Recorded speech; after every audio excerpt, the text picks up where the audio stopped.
I don't know if you guys noticed, but Bubbleonia just started a Skyrim playthrough.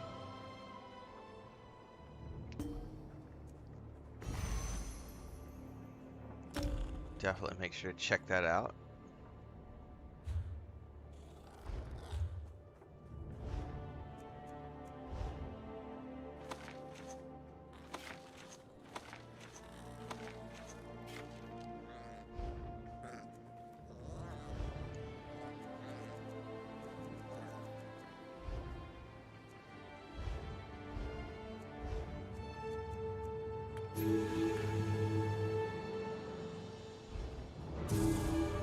What's up, Allie? Good morning, afternoon, etc.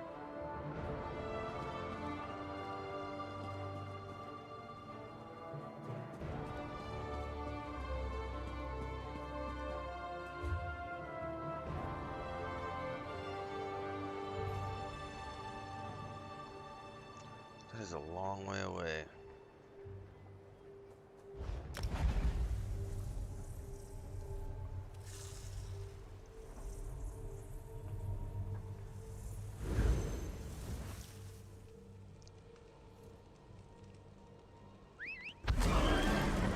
Ready, hurry!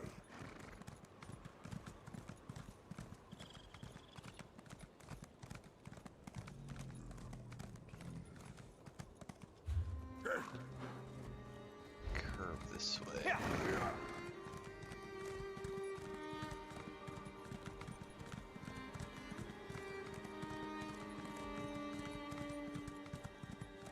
Man, I just really enjoy this zone every time I come back. No, tomorrow, Allie. Tomorrow. At this time, I plan on starting with, like, this stream session. Tomorrow I'll be doing Destiny 2. Is the plan, anyway. Yeah, today's Saturday. Today, in the afternoon, probably more of the Such delicate fineries you might craft Lord of the with Rings that. game.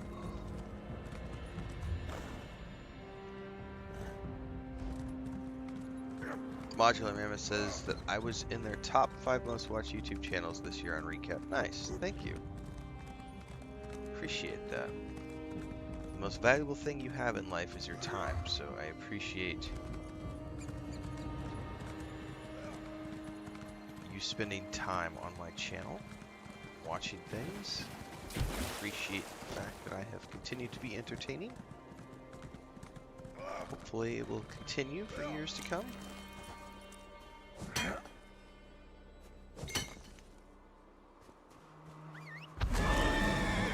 With Kenathi's swiftness.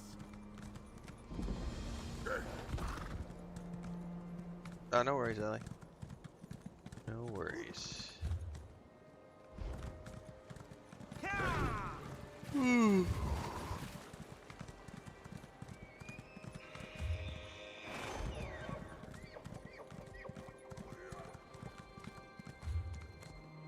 Right.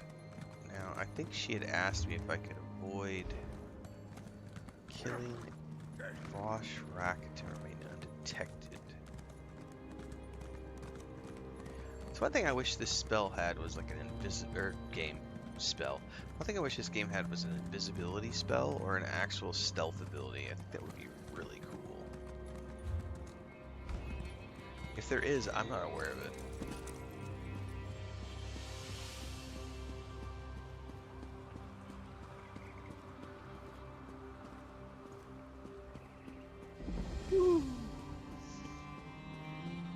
Why do I start super early? Because early birds get the worm, and I'm a hungry person I pray your words aren't lost.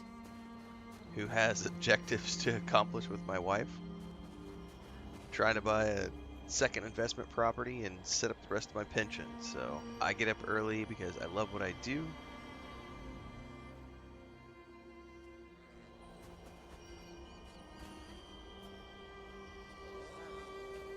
And when you get up early, you are the one who controls your destiny and your day.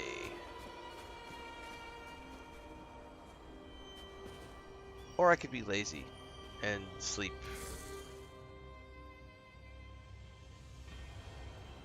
And not accomplish anything, like so many other people in this world.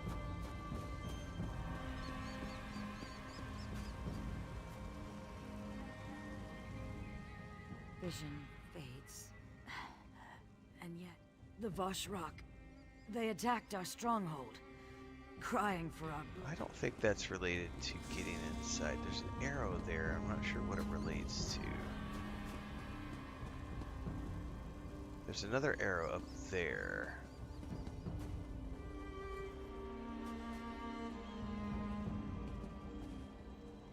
Yes, I'm in Rothgar.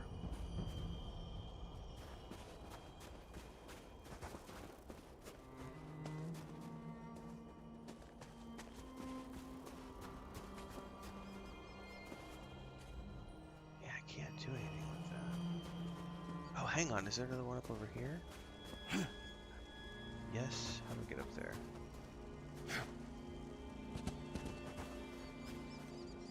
Hijo de puta madre. Ah, chingado, güey.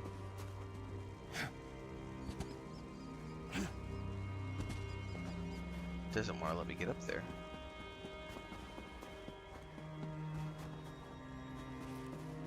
At least not that way.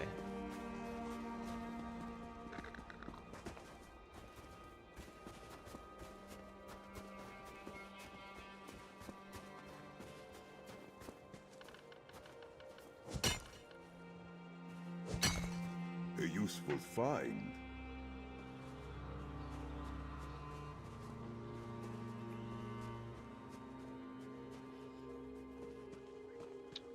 Yeah, I don't see anywhere up there.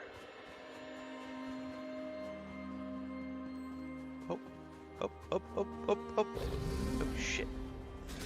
Well, I didn't get seen by the soldiers.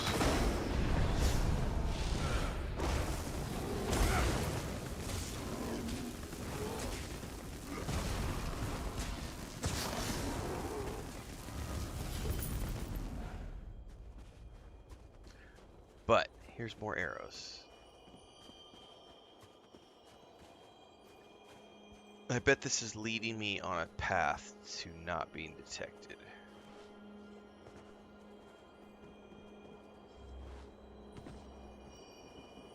Maybe. There's another one over here.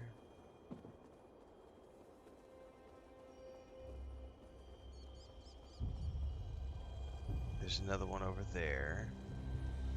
Yeah, this is totally like leading me on a little path through here. How cool is that? Did I get the Dagoth mod or follower mod? I don't use mods when I play. And I have no idea what those mods do anyway. But yeah, I don't use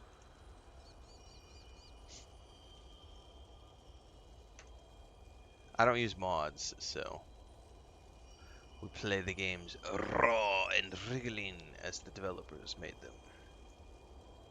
Alright. Let's go quick. There she is. You made it! Excellent! Like my favorite NPC of all time.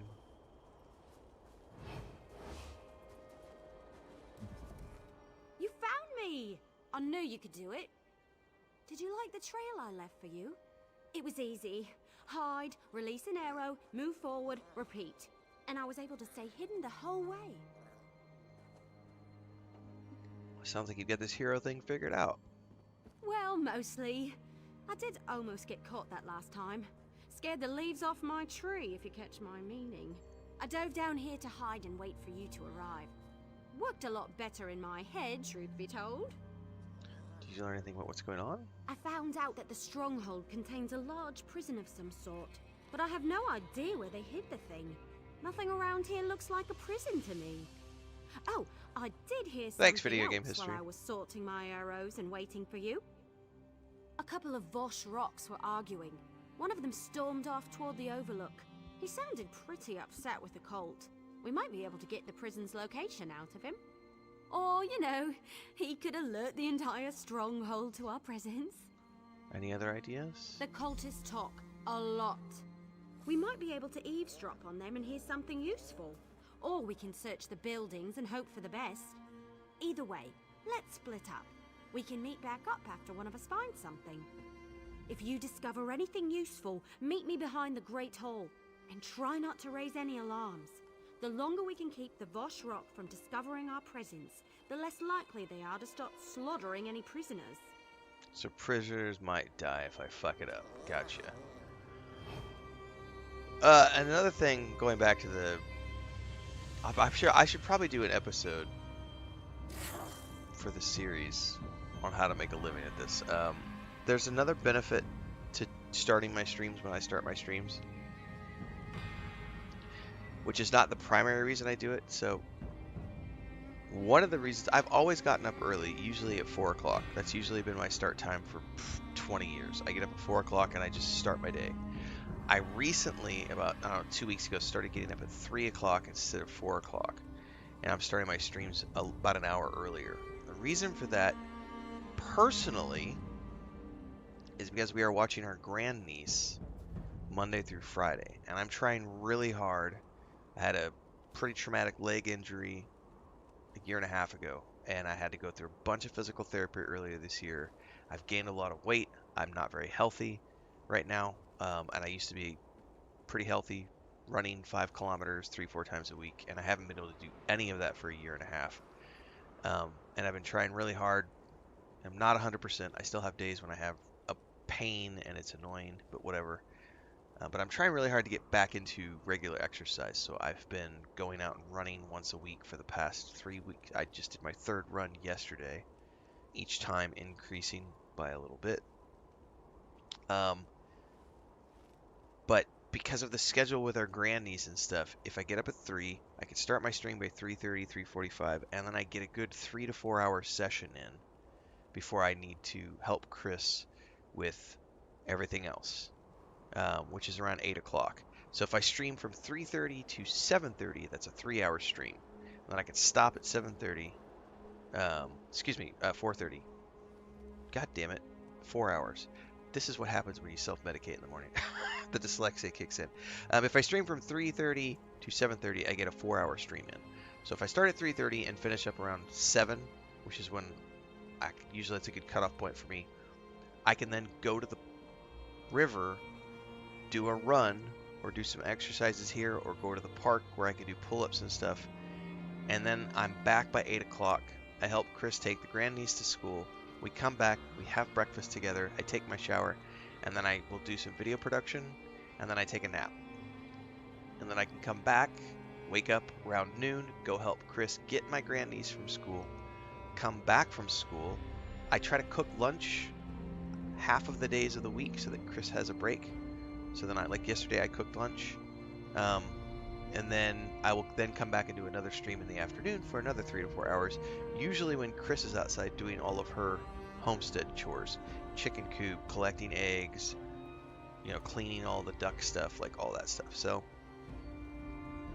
from a personal perspective, I have started getting up earlier than I normally do so that I can help facilitate all of this. But I also go to bed super early. Like last night, we stayed up late.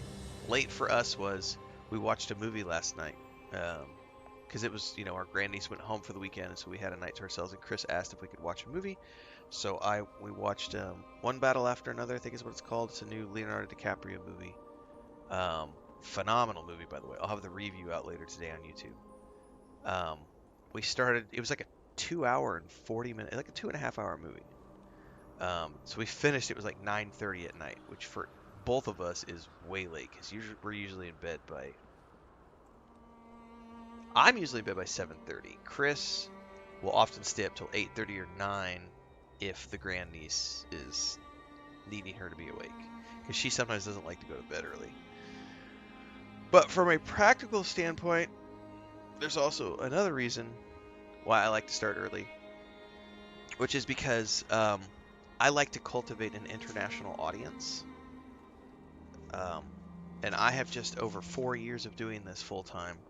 I have discovered that what works for me is between, if I start at like, getting up at 4, starting at 4:30, I'm in the North American side of the world.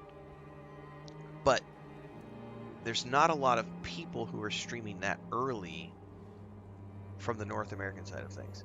So when I start streaming at that time, I'm up before all of the big streamers, like Co-Carnage as an example, because he starts pretty early and he has a very regular schedule. He'll start, I think it's around 7 a.m. Eastern,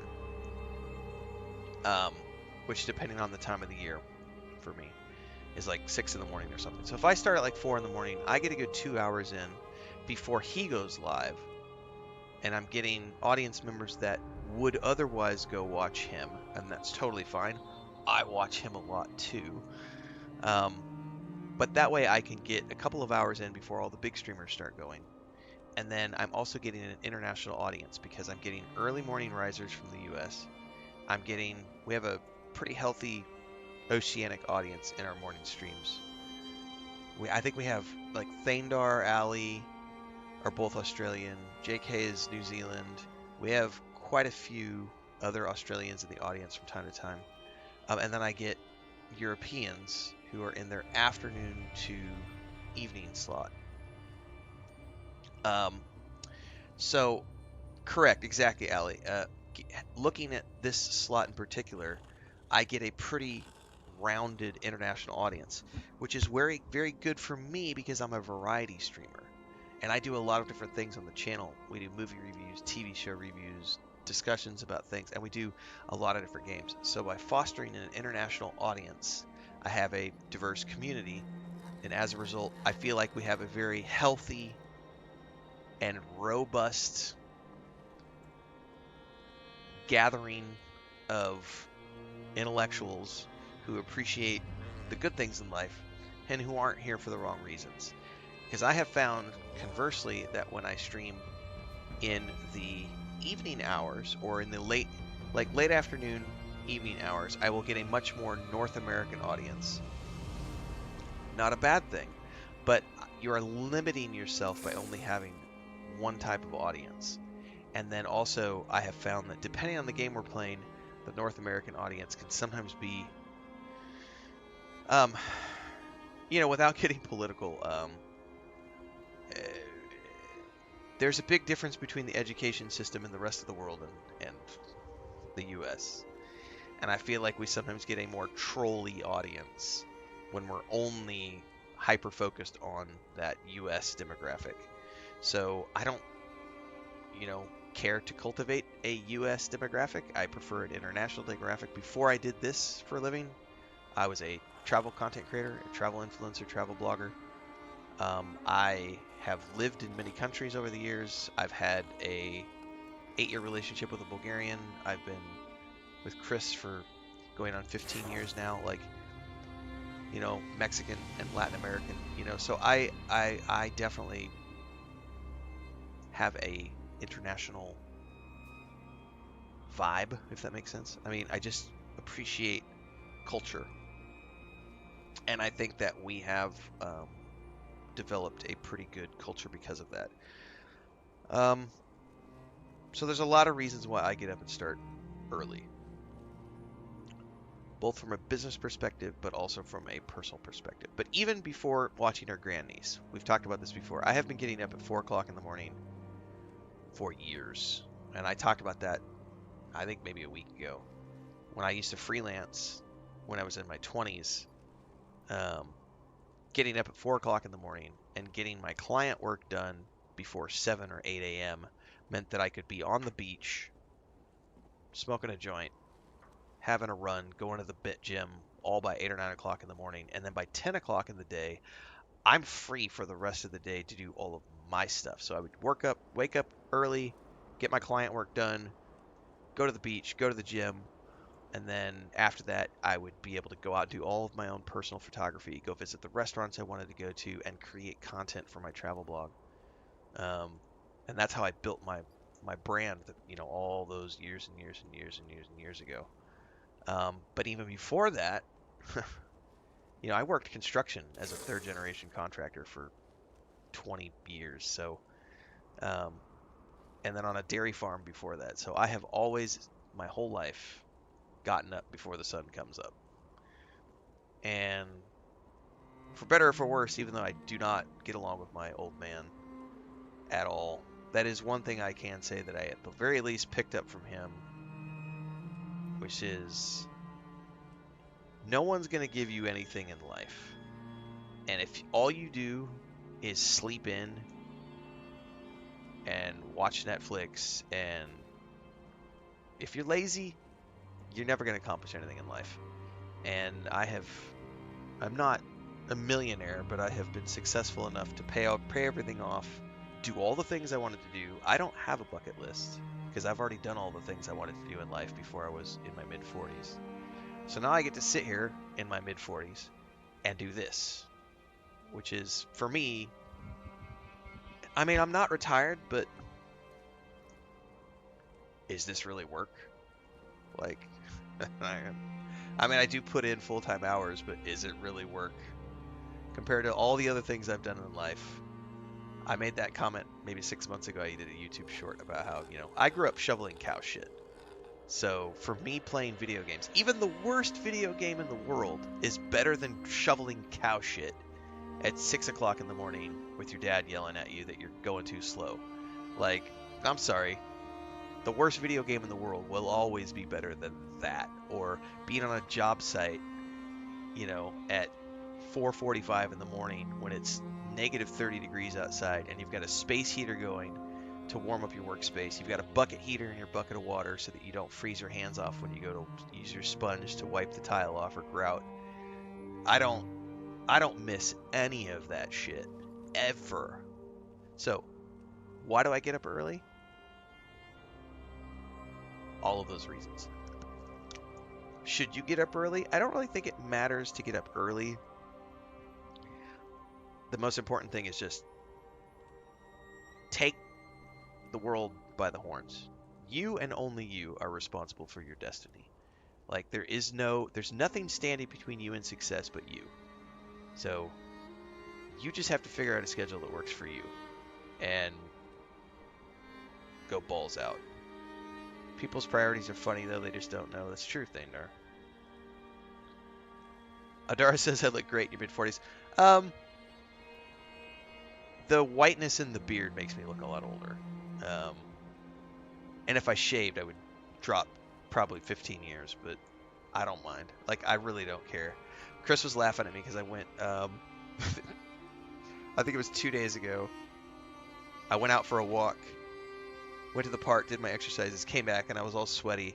And I just literally ran my hands through my hair, went to the supermarket, came back with groceries, and then took my grandniece to school. And she told me I looked like a homeless vagabond because my hair was just all over the place and I was all sweaty and helping take my grandniece to school. And I was like, the best part about being where I'm at in life is I just don't give a fuck. So it's like I stream every single morning with bedhead, and I was watching this other guy the other day and he was literally like in the middle of his stream he was like making sure that his hair was back perfectly with his hoodie up. And I'm just like, dude, just let it flow, bro. Let it flow. But bring your inner Khajiit out. It is Tamriel time, yes. This one sees familiar faces taking swings at Bethesda again, says Thaindar. This is insane.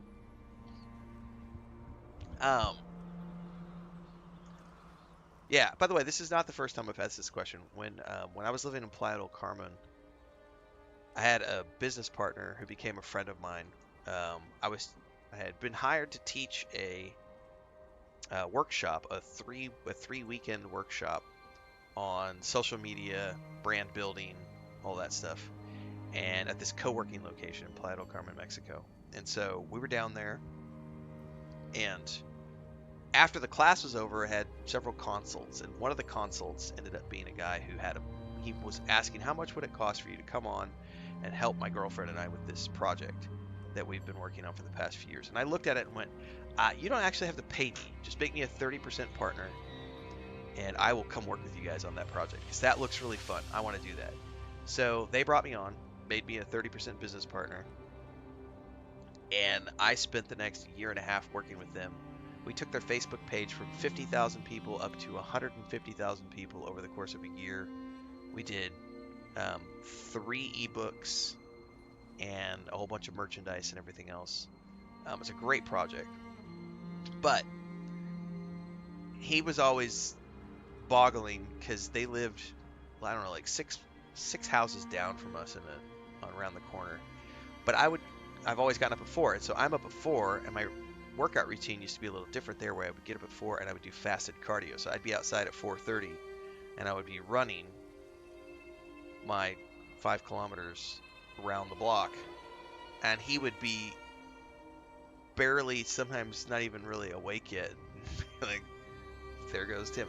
And he and his girlfriend both asked me, how the hell do you get up and have the energy to do things before like 9 or 10 o'clock in the morning? And it was like, I go to bed early, I get up early, you go to bed late, you get up late. It doesn't really matter. It's just discipline. And I may be disciplined about that, but I'm not disciplined about other things. Like, I can't stop eating potato chips to save my life.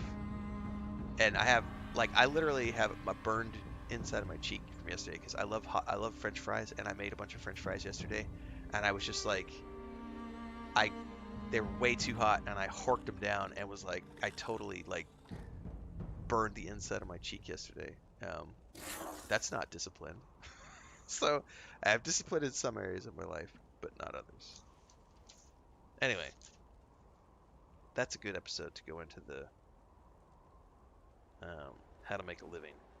Why do I get up early? Also, another side effect is like Chris is still in bed.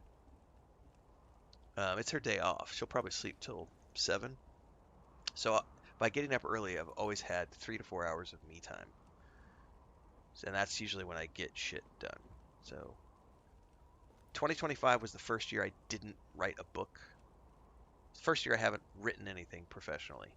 And it was glorious. I just worked on this instead. But I have always enjoyed the morning writing slots.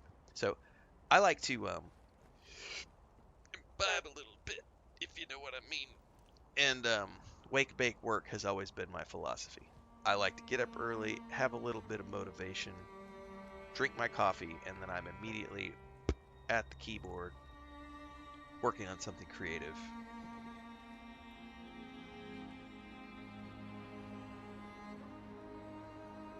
Personal time is very important, yes.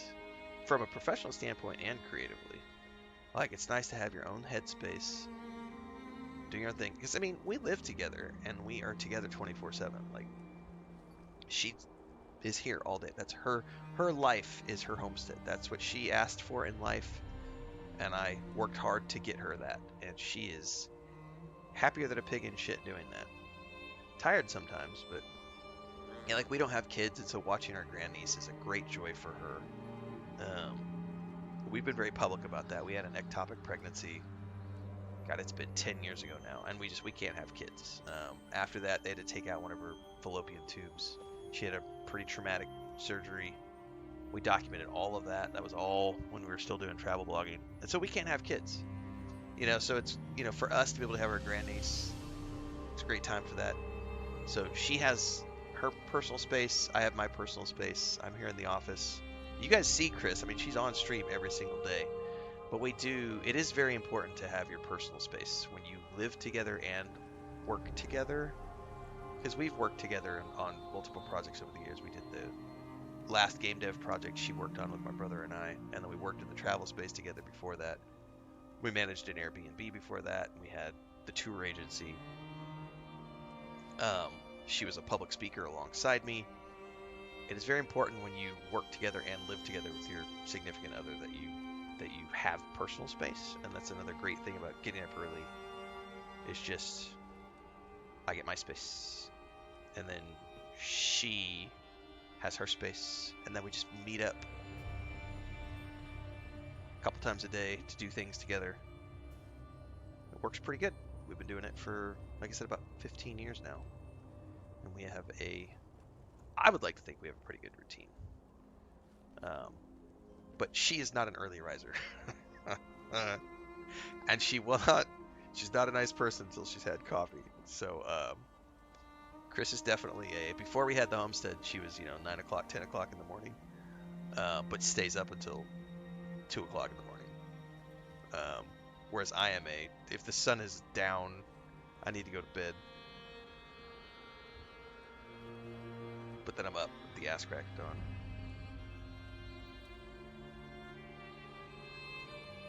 And I got a good rambly episode out of that, which is always awesome. Thanks for the question. Thank you, Allie. It's not something it was a long time ago, That's another reason, I've talked about, I don't think it's been a while since we've had this conversation in stream, but, in the course of telling that story, one thing that I took away from Co Carnage years ago was he has a moderator rule in his chat, which is no trauma dumping, and I'm very appreciative of that. And I have also been pretty strict about that in my own community about not allowing trauma dumping, because here's the thing: I've went through that. I lost a brother to suicide. Like, everybody in life has trauma. And it really irritates me, because it's just not true when people try to use trauma or use things as an excuse for why they can't accomplish objectives in life. There are kids out there who have no fucking feet, no hands. There's people out there who play video games with a fucking air tube and like cheek movements, and are professional Call of Duty players using a modified controller where they're literally like blowing into a tube and like moving it with their mouth and shit. Don't tell me that you can't accomplish things in life. I've got a guy on TikTok who is a blind woodworker. He does woodworking by hand, and his partner helps him with the social media. Like, don't fucking tell me that your trauma is, too much, or that you've had some sort of thing holding you back from accomplishing things in life. No. Now, I'm not saying that those things aren't real. I'm saying that you can either let those things define you, or you can define yourself. Now, I can say that, some people will be like, oh, but white privilege. Fuck your white privilege. It doesn't exist, bitch. Trust me. I never finished high school. I never went to college. I have been turned down probably for 85% of the jobs that I ever applied for as a freelancer because I didn't have a college degree and because I didn't have a high school education. Like, I was just a backwoods construction worker, fucking farm boy from Missouri, Everybody's got a cross they can bear. Wake up, get shit done. It's that simple. And now I gotta go get more coffee because my throat's dry. We'll be back.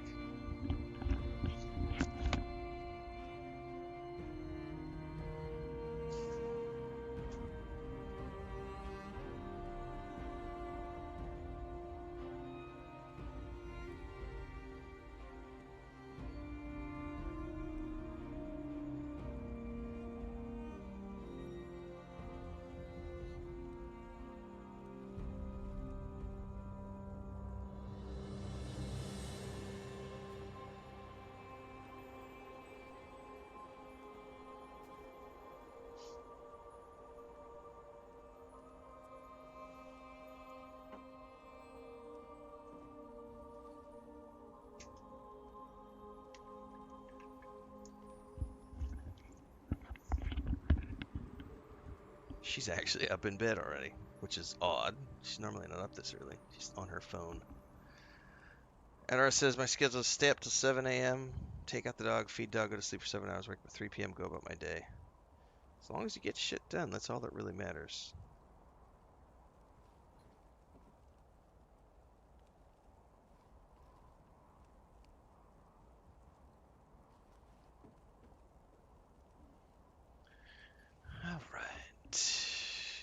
Leave the hidden prison. Locate the hidden prison. Avoid killing Roka Cashier. Okay, so I have all of these objectives. Talk to the angry cultist. I think I would like to talk to the angry cultist who is out this way.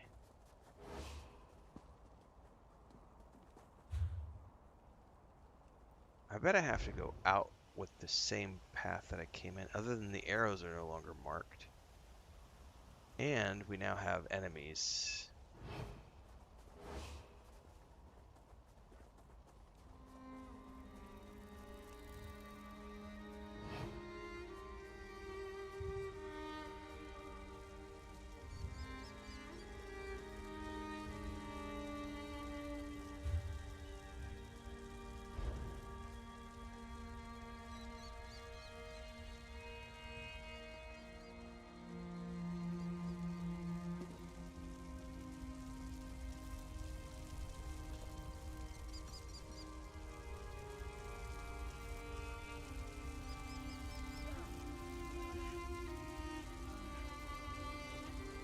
Oh, he's above anyway. Oh,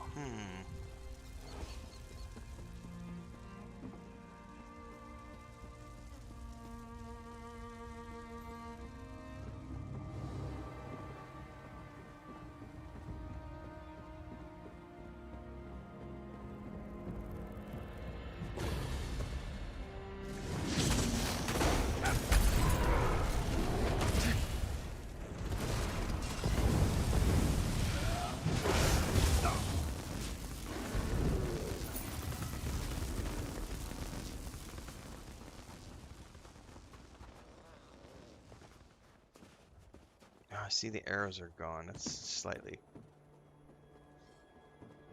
frustrating. I don't know how I'm supposed to get over there without alerting people. Unless I go up that ramp, maybe? How am I going to get up that ramp, though?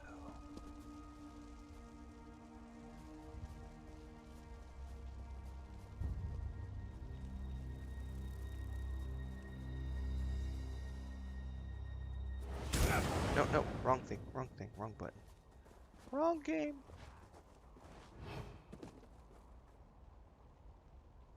Turn away so that I can get past you.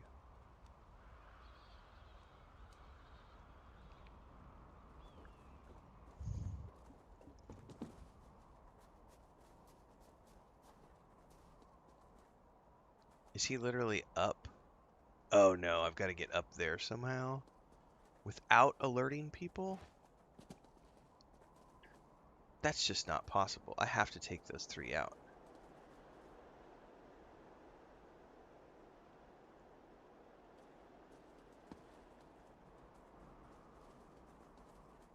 Like, how else am I getting on that bridge?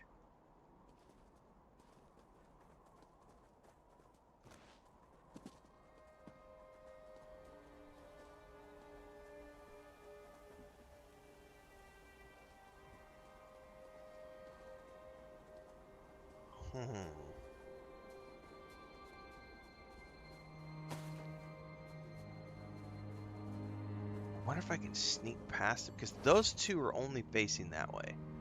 And this one paths. I still don't see how I'm going to be able to make it past that.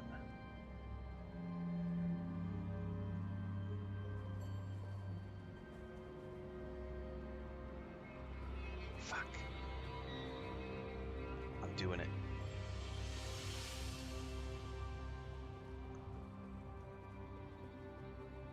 I can't believe that fucking worked.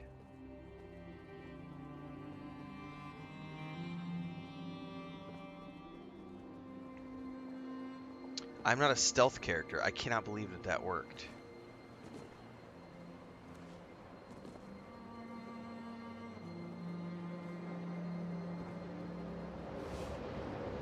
No, bro, don't jump.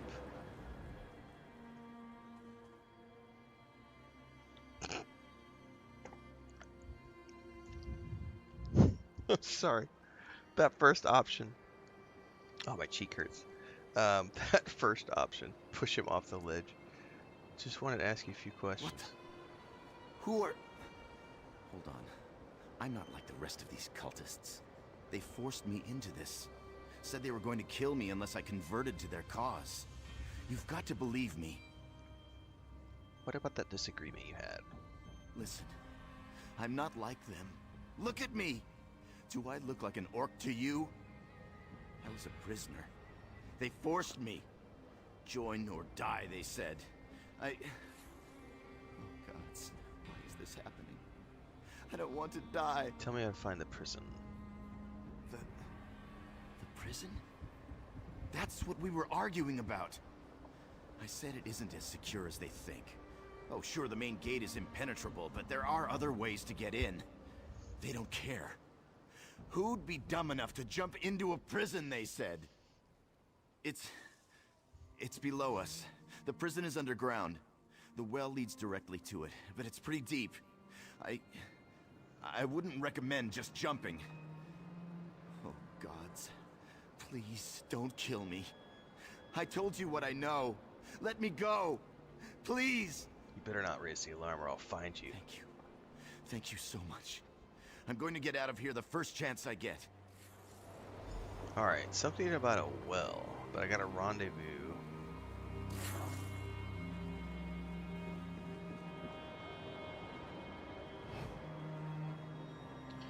With Evely.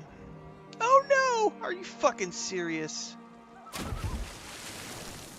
And I somehow survived anyway. I cannot believe that that just fucking happened.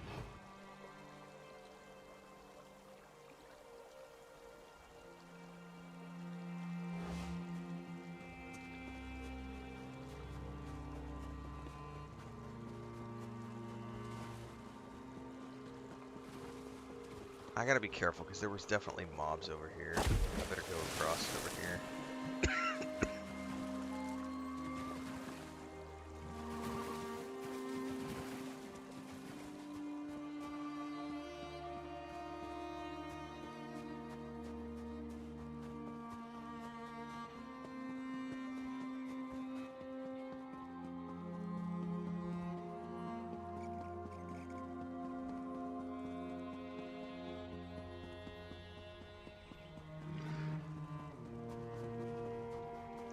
She's in a different location now.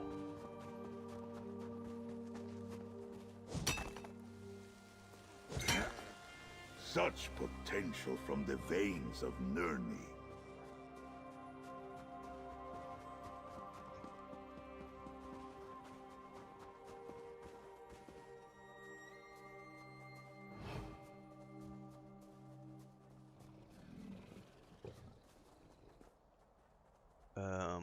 Yeah, I guess I gotta figure out how to get up to her.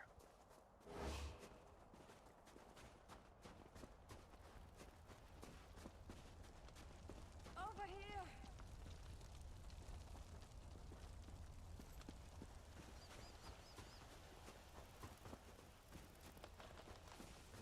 Did I miss the turnoff somewhere up in here? I've had just about enough of this. Okay. Gonna have to be creepy crawly again. Thanks for joining as a member over on YouTube, James Online PC Games. Appreciate the support. Am I a spiritual? I'm not religious. No.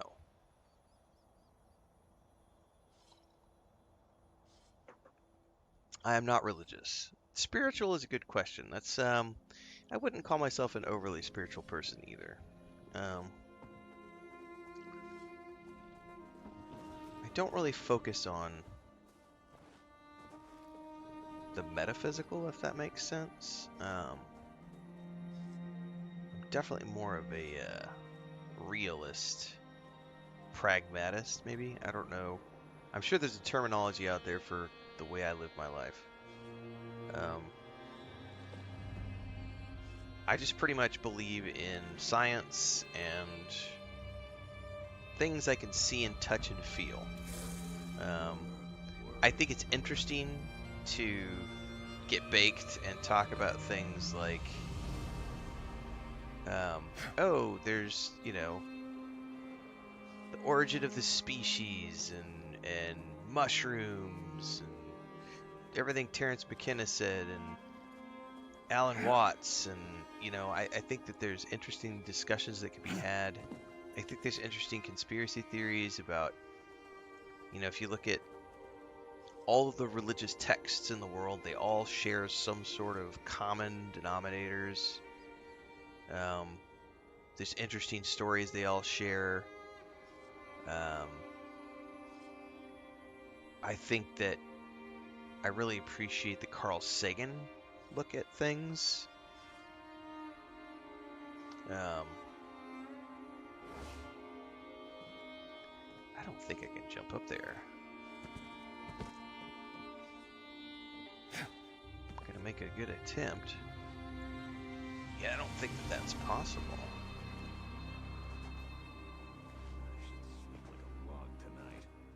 I think we're supposed to go up and around. Hang on, there's some steps here, maybe? Yeah, I'm not getting to those right there. I bet I'm supposed to go up and through somehow. Without getting caught.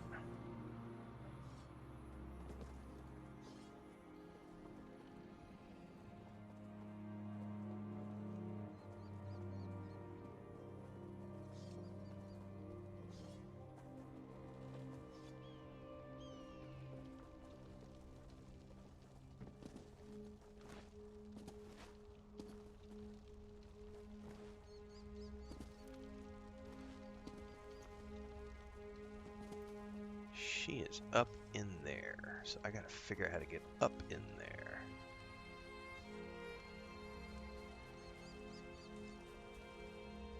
Too much to do in too little time.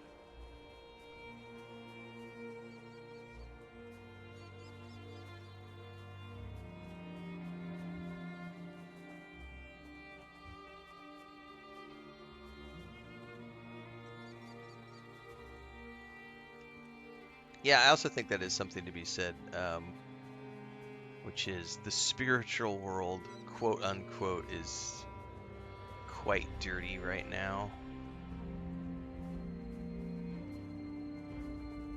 Shit, I'm gonna get seen. Especially with social media, like, everybody's got opinions. I just don't think anyone has pure intentions anymore because everyone's focused on getting clout and money, and even the most Can these blessings upon this find? like the ones that always make me laugh are like the oh shit, no, back up.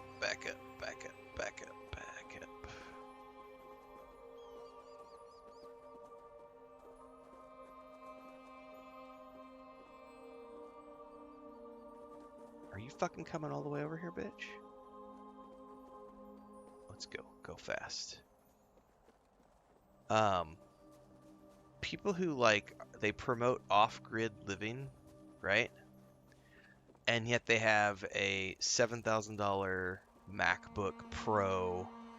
They have a $3,000 iPhone, and they've got to have like $15,000 worth of solar panels. And I always just chuckle at that because it's like, you're not really off-grid. If you were off-grid, you would be living like the Amish. Like, you wouldn't have an internet connection, you wouldn't have a Cash App, you wouldn't have a Venmo, you wouldn't have a PayPal, you wouldn't have a website, you wouldn't have social media, you wouldn't have your TikTok, you wouldn't have your expensive phone, you wouldn't have your expensive computer, you wouldn't have your Starlink connection. Like, you wouldn't have any of those things if you were truly off-grid. And that's kind of how I view, like, anybody who's, like, into spirituality in the modern era is, it's like, are you really, though?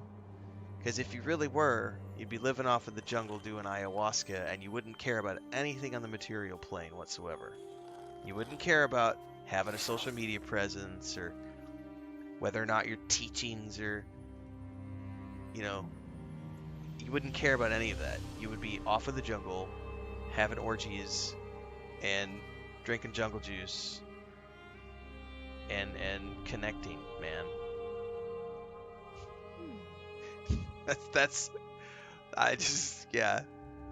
I don't know. Like I said, I'm definitely a more science-based, logical person.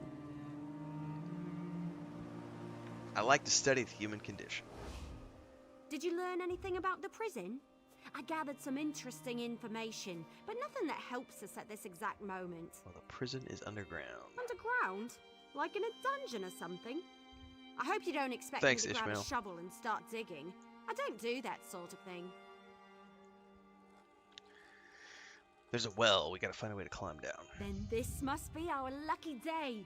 Not only have we avoided detection, but have found this rope in the barracks while I was looking around. It should be long enough to reach the bottom of the well. Follow me. I'll secure the rope and drop it into the well. Just be careful down there. Who knows what kind of monstrosities live at the bottom of an orc well? Come on, the well is this way. Wait, Emily, I was charging my phone.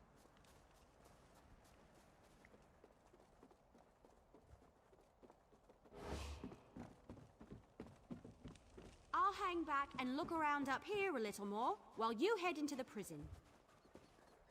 All right, the rope is secure. Good luck down there. Hope you find the prison.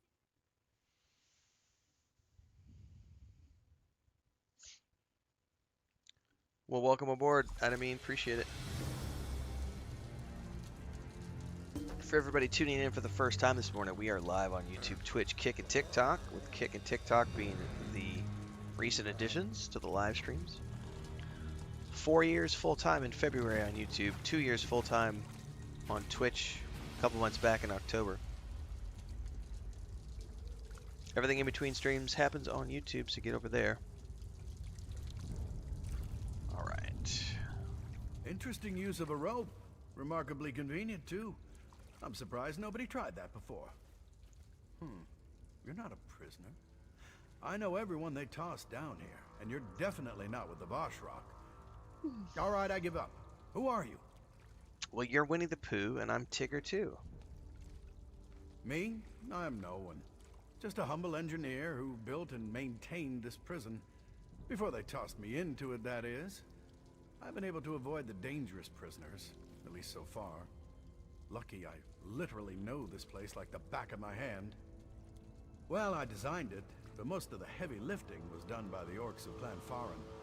The chief hired me, despite my obvious non-orcishness. He appreciated my expertise and sardonic sense of humor. But it was those Voshrock who imprisoned me. Why?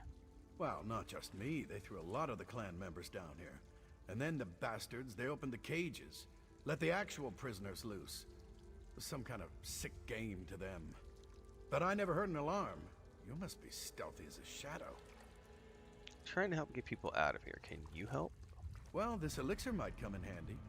There's a chamber you might come across. Fills with gas if the cell gates open accidentally. A fail-safe measure, you see. Drink this potion and the gas won't bother you. I always carry a vial, just in case. Do we really trust this to be an anti-venom?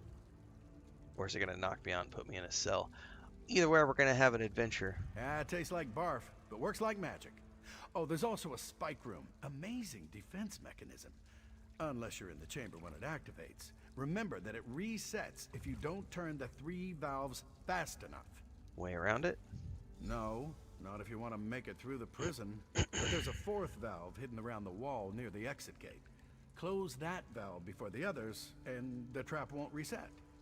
Consider this a reward for not getting me killed. I probably don't need to be stealthy down here. I don't see anything telling me I need to worry about it.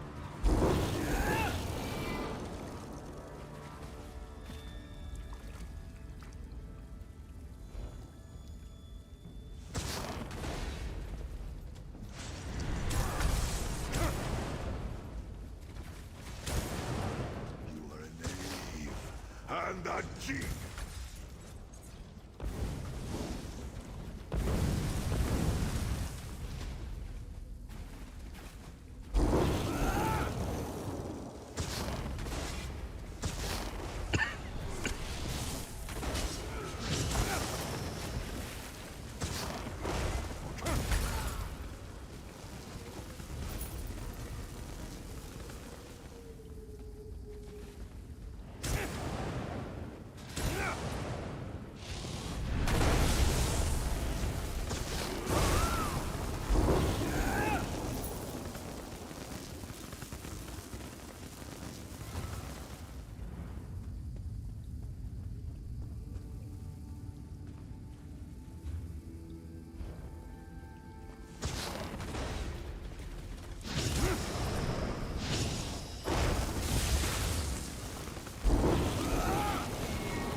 Cordelia Trella.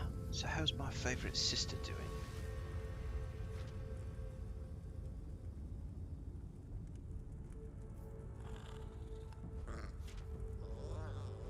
I'm watching over murderers, brigands, cutthroats, and assassins. There's even a very quiet and polite orc woman who never gives us any trouble. She scares me the worst.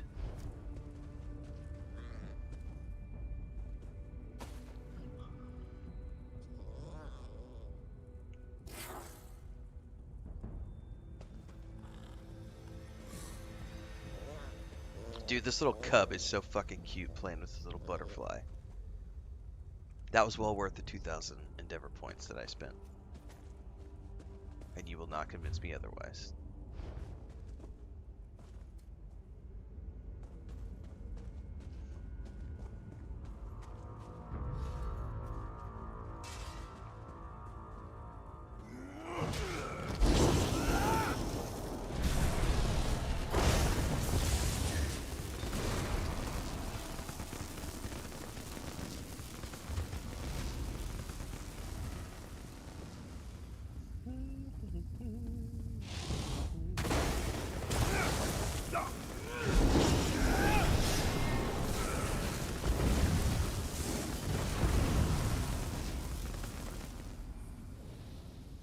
You know one thing I forgot to use?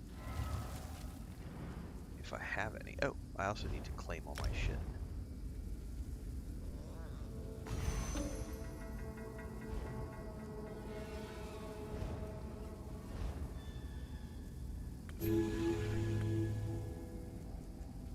Oh, I guess I don't have any XP pots.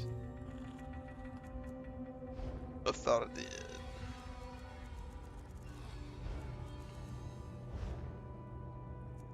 I will absolutely play the Expanse game. I've already covered multiple... I've already done multiple reaction videos around news articles and the like. I love Owlcat projects. Definitely be playing the next Warhammer game as well. Dark Heresy. I'm not going to go into the alpha though. I'm not like pre-ordering anything else.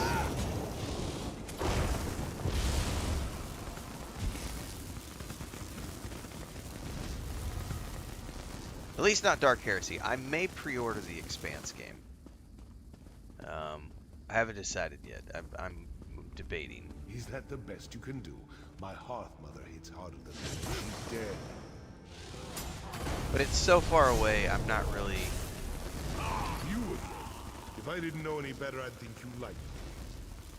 If they announce a alpha date or something, I might pre-order the Expanse. The TV show is awesome. Pet shows up again. Are you here to make sure I am still a prisoner? Or has he sent you to cut my throat? Come on, what are you waiting for?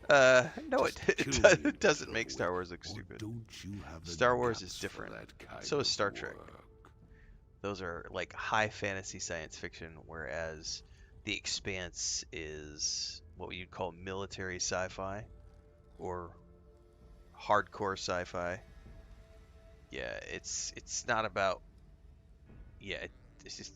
There's no such thing as Star Wars being stupid. Like, Star Wars is fantasy science fiction because you've got magic at play. Star Trek is hardcore, like, math-based science, but still has fantastic elements. And then you have military sci-fi, which is The Expanse, which is rooted in realism. Kurog sent you to kill the captured chief, but he didn't tell you it was me. How typical. Well, the damn cultist couldn't kill me. But The Expanse is a brilliant television show. And neither can Another really good military sci-fi was the reimagined Battlestar Galactica from the early 2000s. Phenomenal. Like, as much as I love The Expanse is my second favorite TV show in that genre. My first is still Battlestar Galactica. And even Battlestar Galactica, for all of its realism, still had a fantastical element because of like the theme with the revolution and reliving the cycles and reincarnation and the mystical aspects of like Starbuck being an angel and stuff. Like there was some metaphysical stuff in that one, even though it was an extremely realistic show.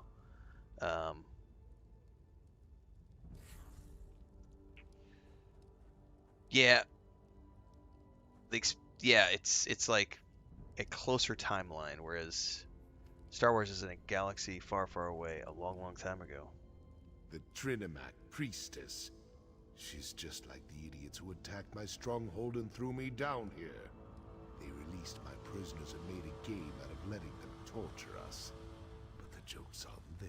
Why should I rescue you after what you did at the still Orsinium alive. Temple? What are you talking about?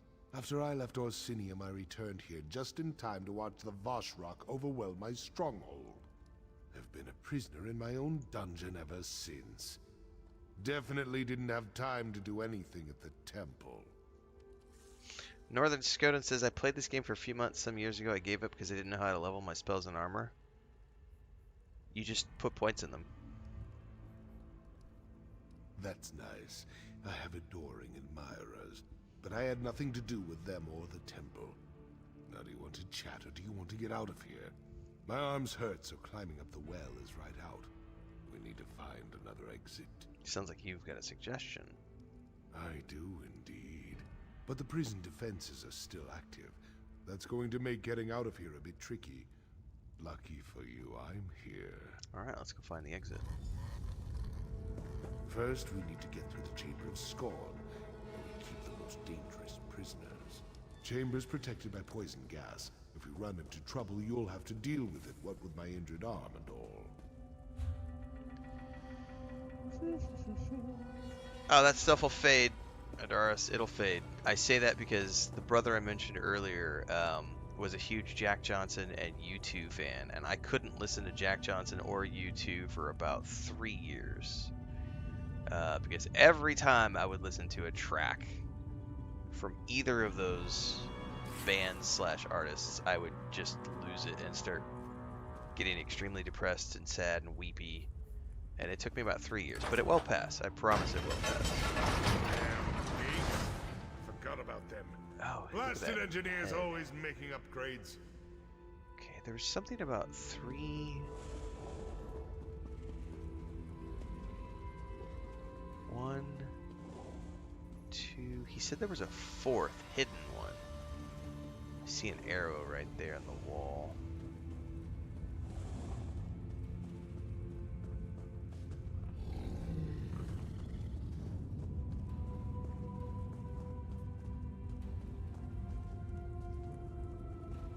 Okay, I think we're gonna have to trigger the trap. 1, 2, 3, 4. Oh no, there's 4 of them. I see all 4 of them.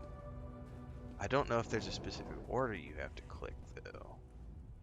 So just so you know, if we don't do this exactly right, we're both going to die. No pressure or anything, but I need to turn the manual override switches in the correct order to open the gate to the next chamber. But this is the Chamber of Scorn. Okay. It was designed to hold. Is this not the trap room? Oh no, he was talking about the spike trap room, the other guy. Where he said there was like 3 or 4 things you had to do in order. Okay. What's gonna happen? As soon as I start the process, poison will begin Right, filling I took the vial for this and room. those cell doors are going to swing open. I'll try to be quick. You met Freelon. I knew they couldn't kill that damned Breton. The man is a genius. Glad you took his advice. That potion might save your life. You still need to keep the prisoners off my arse so I can open it. Once I turn this lever, there's no stopping, so get ready. Turning the first lever. Now! Turn the lever, Kronk!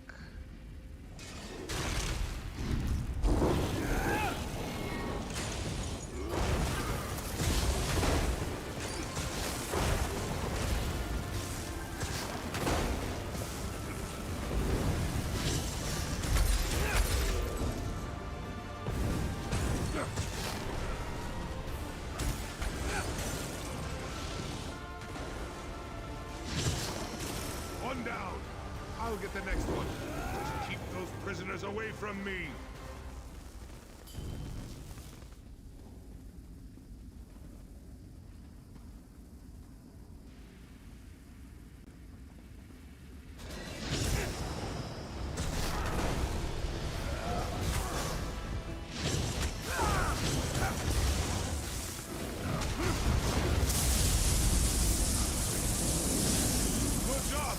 Things are about to get more complicated.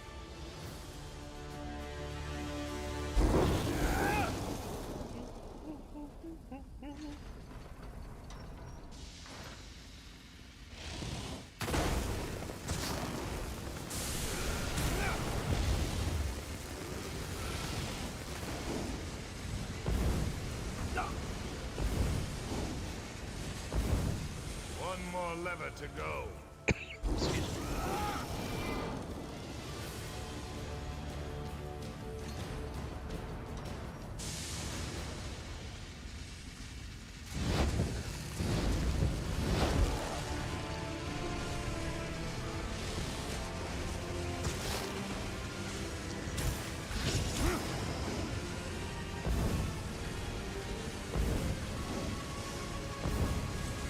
Oh, that gas is moving in slowly.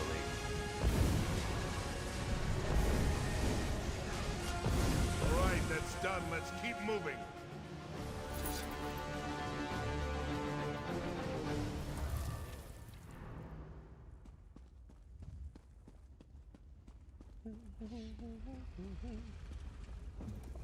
I'm gonna have to go see if Chris left me any coffee. He's a hot orc. I guess if you're into orcs. If orcs are your thing. We don't kink shame here.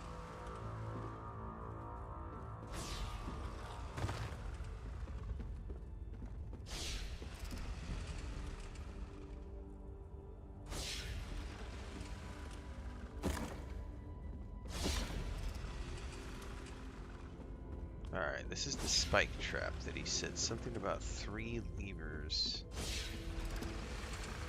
1, 2, 3. He said there was a 4th hidden somewhere. I just clicked the button to try to turn on my Pip-Boy light. We're playing a little bit too much Fallout.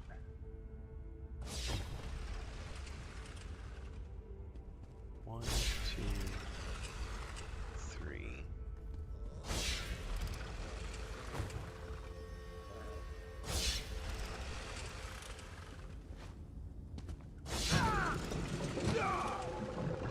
Shit. Okay, maybe I didn't understand.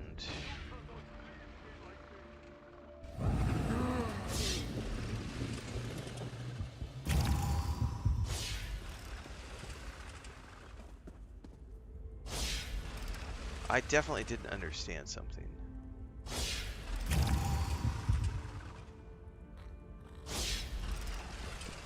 Maybe I'm supposed to start with this one. Oh, hang on. They're definitely doing a pattern. Oh, I thought they were all coming up at the same time.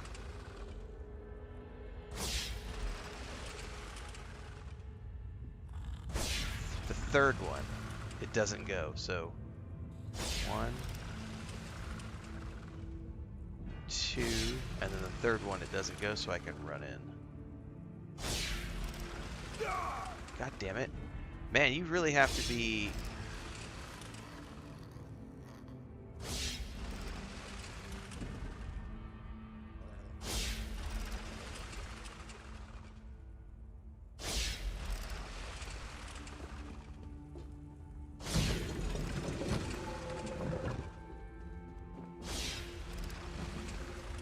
I don't know about the second one, though.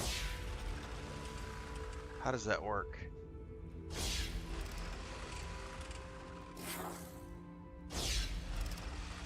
Holy shit, do I have to, like...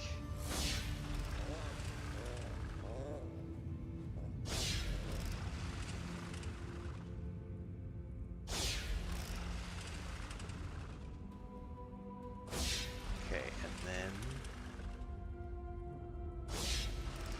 No, that definitely goes. How the fuck do you do this? I'm gonna go look this up. I'm not quite sure I understood what he told me. Because I could have sworn he said something about you could disarm the trap if you hit all 3 of the things. I don't know. To save a chief, end of this quest. Spike puzzle.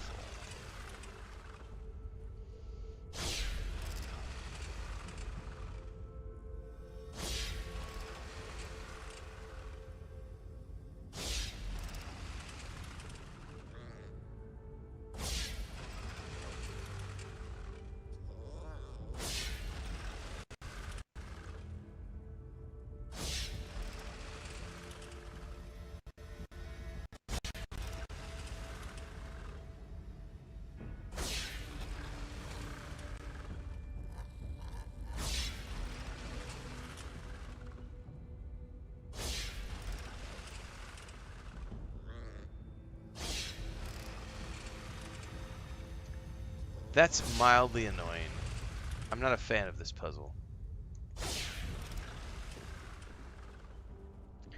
The online guide says if you have enough hit points, you can just absorb it all. Welcome to the spike room. I'd brag about the craftsmanship if we weren't trapped down here. See those valves on the wall? I need you to turn all 3 of them. Just watch out for the spikes. Well, not exactly. Those expensive engineers I hired built in override time. Just watch out for those spikes.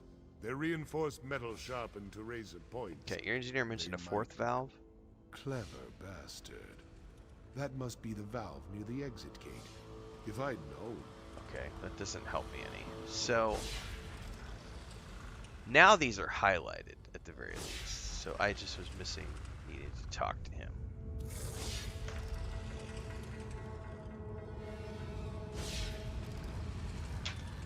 Or I don't know if there's a specific pattern I should do.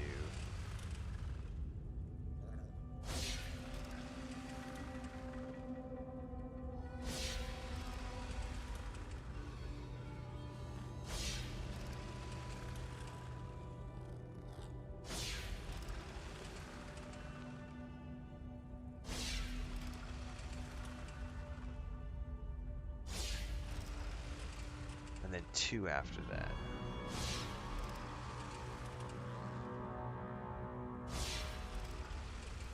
Okay. Okay.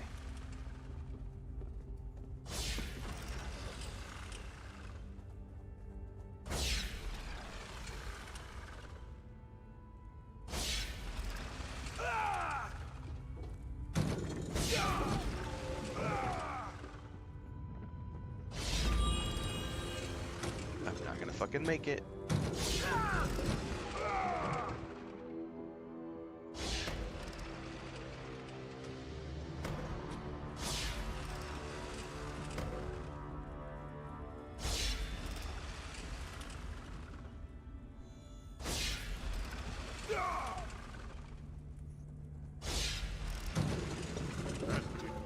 Very well. Oh, god damn it. I'm just gonna use a, I'm gonna pop these things. As I did to you.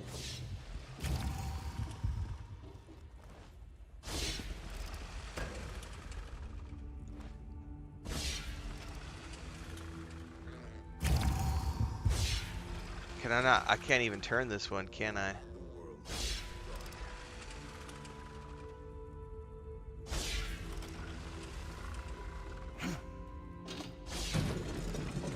Yes, I can.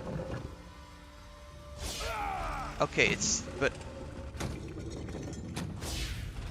so I have to turn that one at the same time as the other ones? That's really mildly annoying. So I have to do everything within a time limit.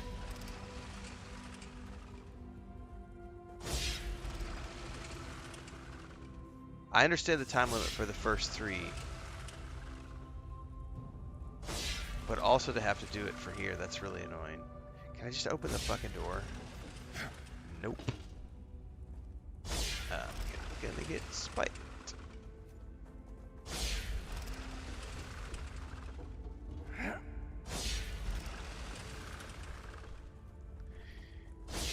That's mildly annoying. I'm not a fan of this at all.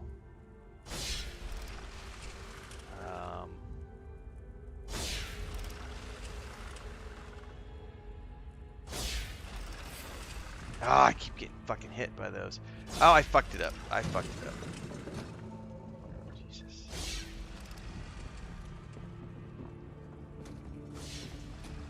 There's gotta be... I must need to, like, go through this. So if I start there, I need to go... Not yet. We would start, we would go there. And then where from there? There. There. And then I guess... I'm gonna have to, like, map this out. Jesus.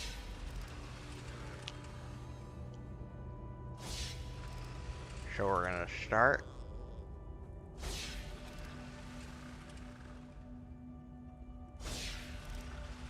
And we're gonna come over. And then we're gonna go up.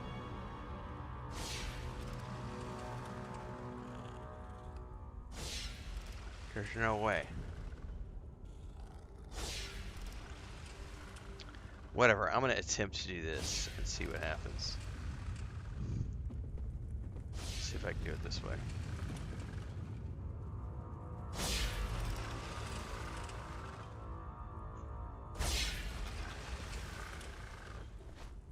I fucked it up. Man, it's very particular that you have to be facing it perfectly before you're allowed to turn the thing. And I keep getting up close to it, wanting to turn it, and it's jumping instead.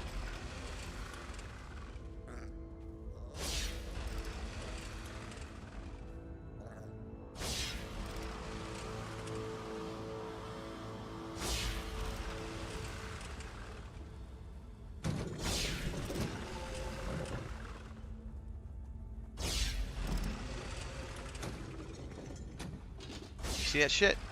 Right there. It's fucking... I'm gonna get fucked. Figured it out. Not bad. Okay. Just a little farther and we'll be out of here. I can't believe I fucking made it work. I don't know how that worked. I didn't hit all three of them. I only hit two of them. What the fuck, man? I thought I had to hit all three. That's confusing to me.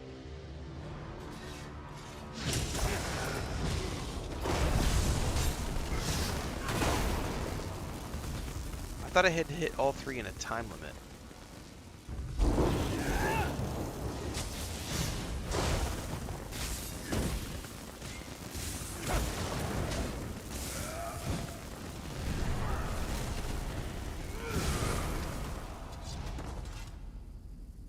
Yeah. Happened so fast I didn't even have time to say Bethesda jank.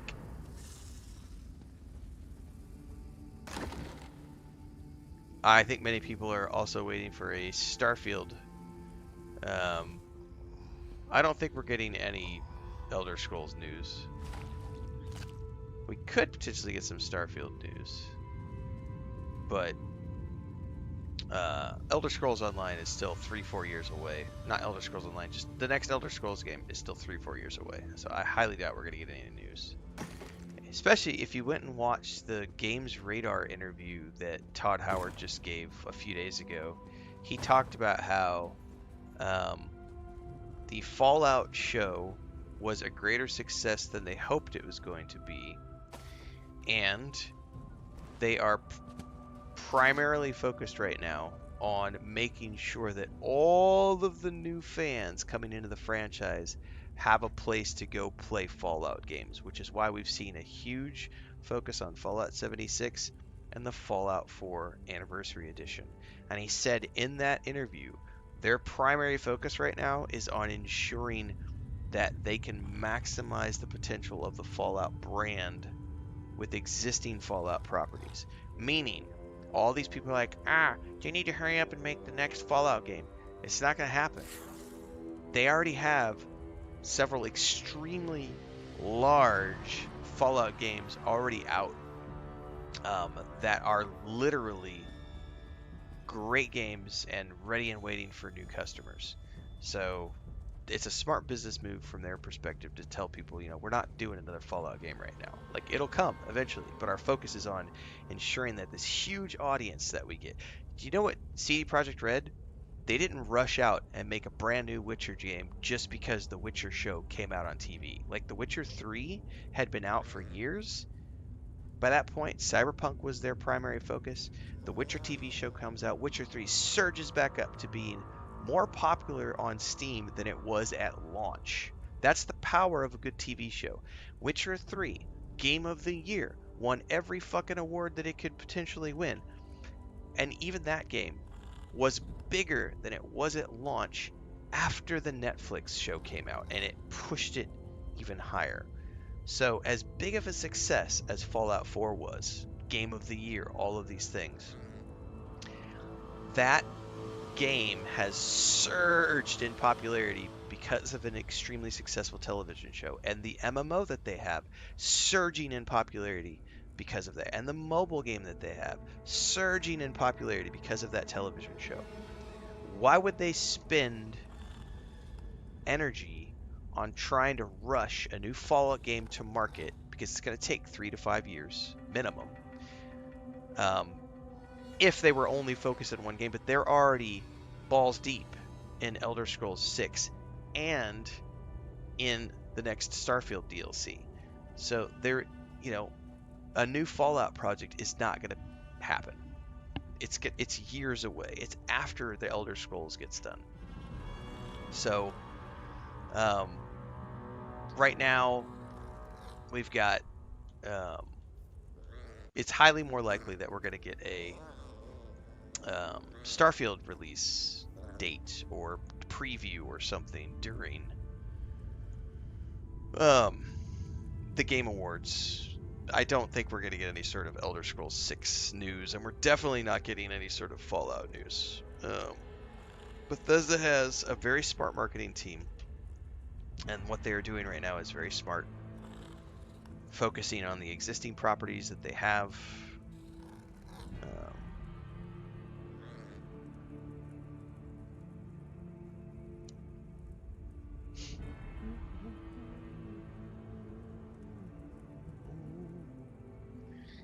Next, Bethesda projects. 127.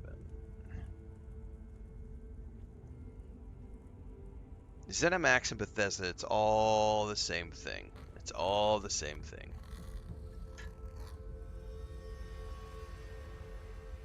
Yeah, Elder Scrolls Online is 100% canon. It's 100% canon. You know what's not canon? Fallout London. Sorry, New Vegas. New Vegas definitely canon. Fallout London, not canon.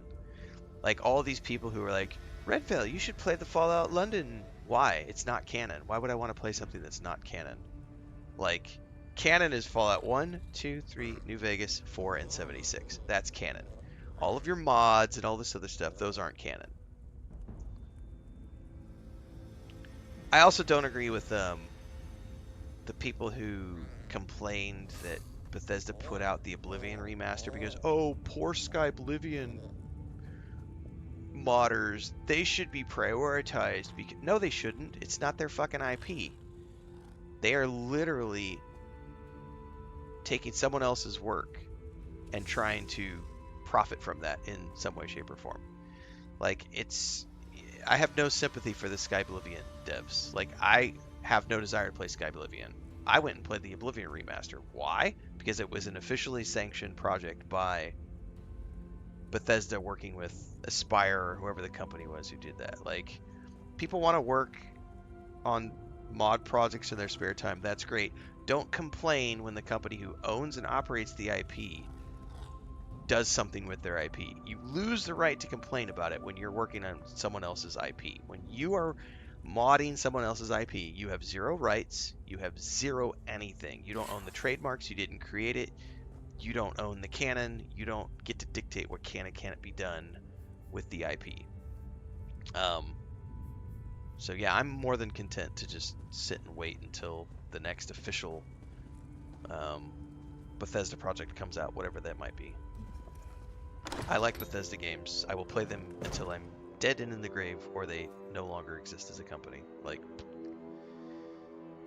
oh, I do Thandar, all the man children who are cried about how, oh, the anniversary edition broke my London, my Fallout London, and like, it was never an official Bethesda product, like, ever. So no, you don't get to bitch about how it broke your mods, because mods are not official. And Bethesda does a great job every time they release like an anniversary of one of the editions of their game. They literally have a huge pop-up that says, hey, this is going to break all your mods. Be aware of that.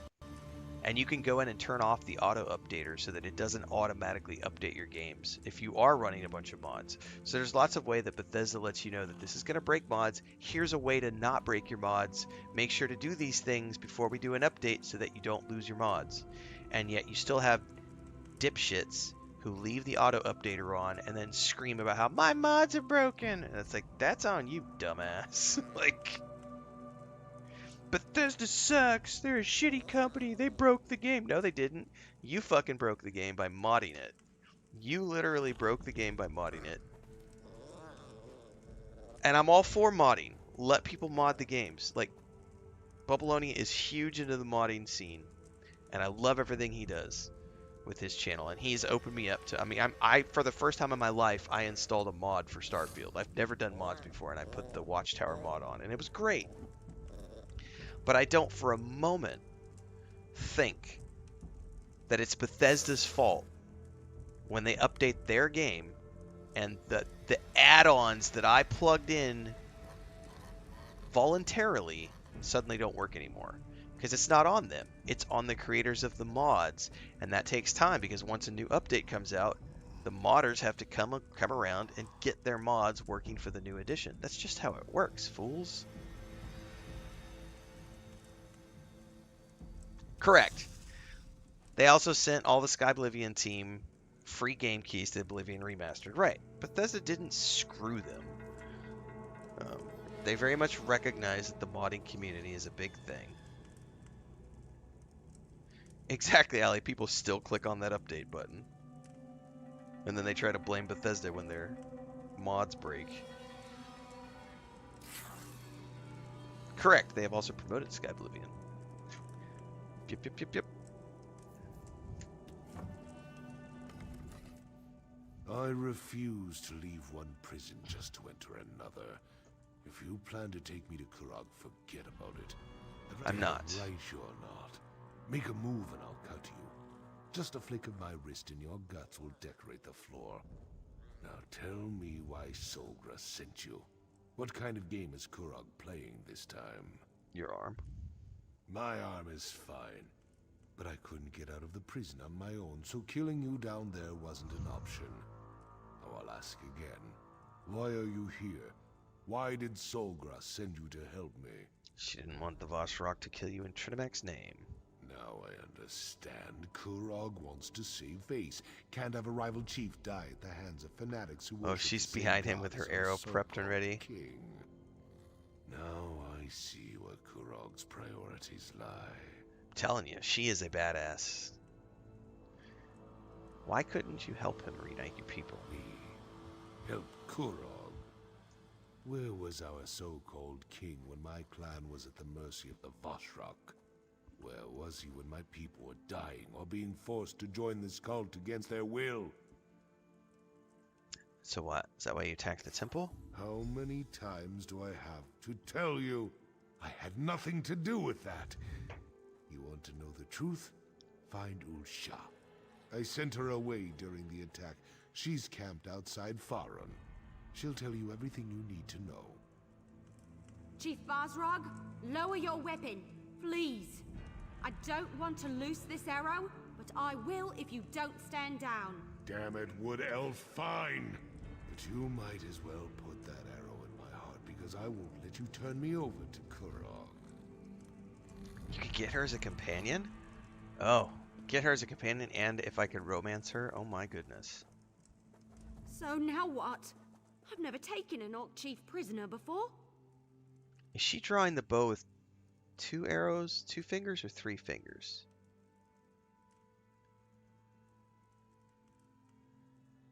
It looks like 2 fingers.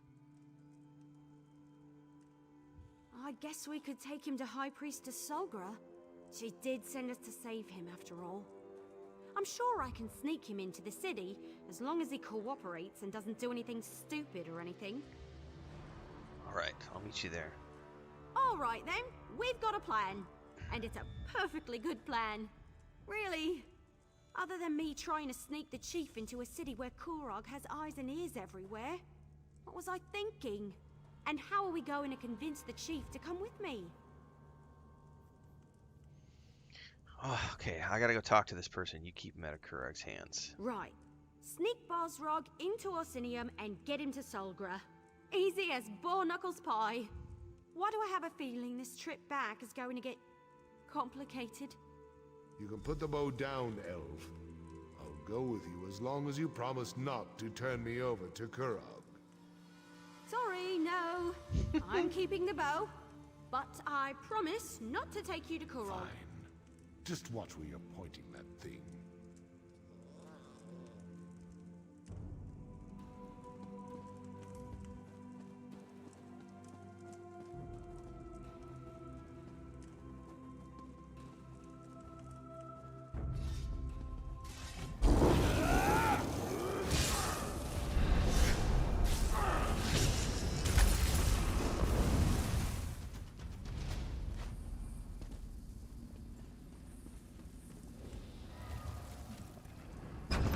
She totally should be a companion if she's not, yes.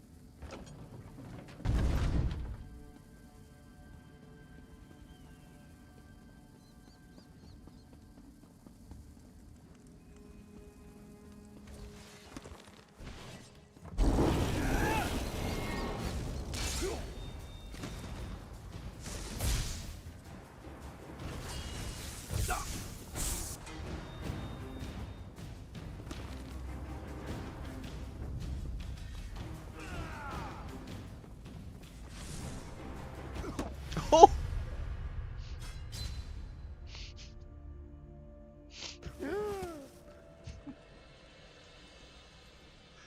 I got a little greedy with the I'm just gonna run off and jump off everything.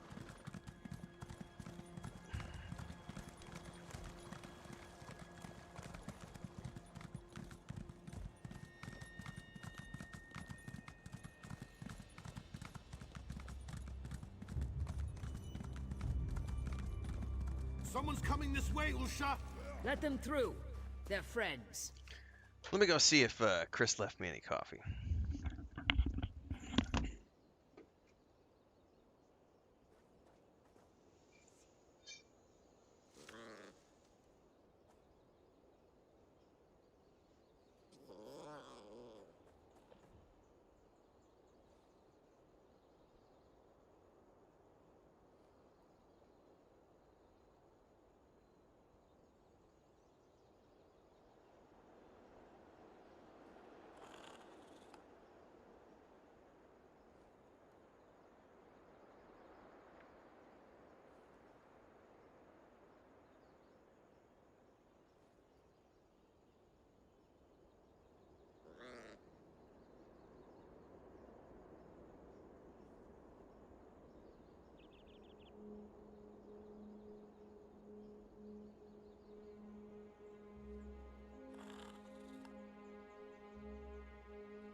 Exactly, Game the Adventurer. You run the risk when you run mods. Mm-hmm.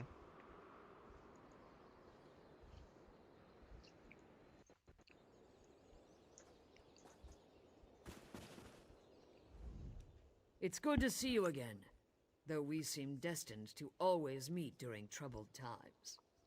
First, the frozen peasants, and now this difficulty with the Vashrak. I try to remain optimistic, but sometimes I just want to scream. Bazark sent me to talk to you. My husband lives. Truly, the man is favored by Malakath.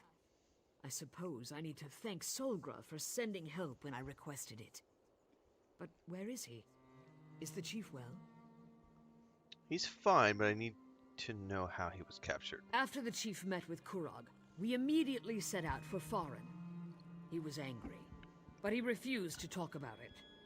We arrived to find our stronghold overrun by those Trinimac fanatics. The Vashrak fell upon us before we knew what was happening. So Bazark didn't send warriors to attack the temple. What? Of course not. Chief Bazrog would never put innocents in danger, not even if Kurog insulted his honor. Tell me who these imposters were so that I can deal with them in accordance with the curse and the code. Still trying to figure that out. Very well, but my chief is innocent. We must clear his name. Good morning, I'll contact Lou, my by the way. sources and investigate from my end if you promise to do the same.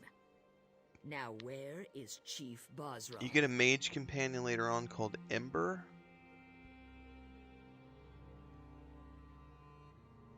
He's safe, you have my word on that. Then I trust he will stay that way, or you will answer to me. Take this as a token of thanks for assisting the chief, and for your willingness to find the truth of the dark matters that plague Hrothgar. I'll contact you in Orsinium when I have news.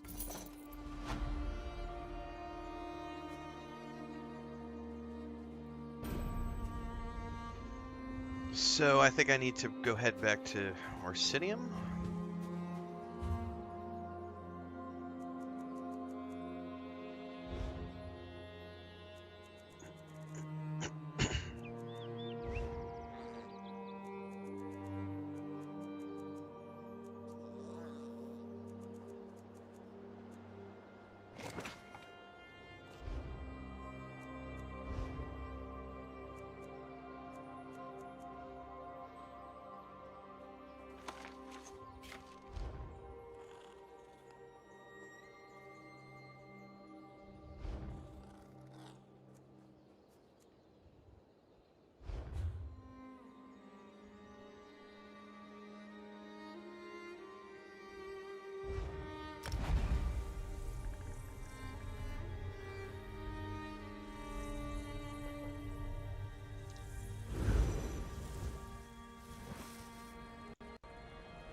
I just saw it today.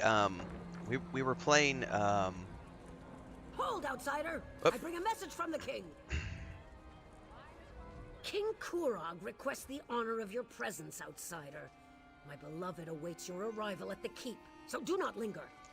His dark mood is bad enough without you disappointing. Of course I know what the king wants. He wants to see you, immediately. Do you have any other pointless questions you'd like me to answer for you? Have I offended you in some way? Ah, outsider, my apologies. The king's mood has set everyone on edge. You could literally cut the tension in the court with a knife. All right, I'll go speak Go. to him. Have you no sense of urgency? Anyway, we were playing that Damio D&D game, and I guess a bunch of other people alongside me had the complaint that when you're playing the single-player campaign, you couldn't level up the companions, so it was only leveling up your main character, which means as you got deeper into the game, it was starting to become difficult to the point of impossible to complete certain missions because your companions were not leveling with you, and they were definitely pushing you towards needing to play with other people. They're patching that. They actually took that feedback to heart. They announced on the 2nd, which was, today's the 4th or 5th? I didn't know this until this morning, because I quit playing it. Today's the 6th. They did a patch today. They did say in about a week. So sometime, probably in the week ahead, they're supposed to patch in an update which is going to allow you to level up your companions alongside your primary companion. I will go back and play that game more if that's the case. Like, I had sort of stopped playing it because of that, because it was like, this isn't really my cup of tea the way it's playing right now. You know, I don't want to have to play with other people because I have a busy schedule. I just want to be able to, like, play the game and, like, complete all the content. And they are adapting the single player stuff, which is going to be awesome because they have 2 campaigns, one of which is Icewind Dale. And I really want to, you know, I really wanted to sink my teeth into that. So that was a game. I think I was given a key for that game as well. I can't remember who gave me a key for that.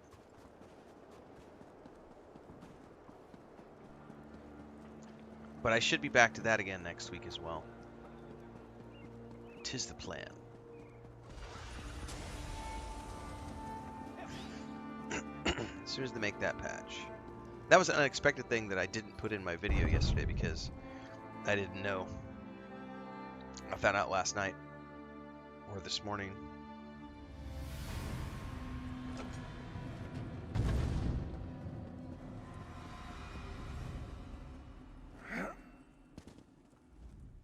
Have you ever looked at these statues?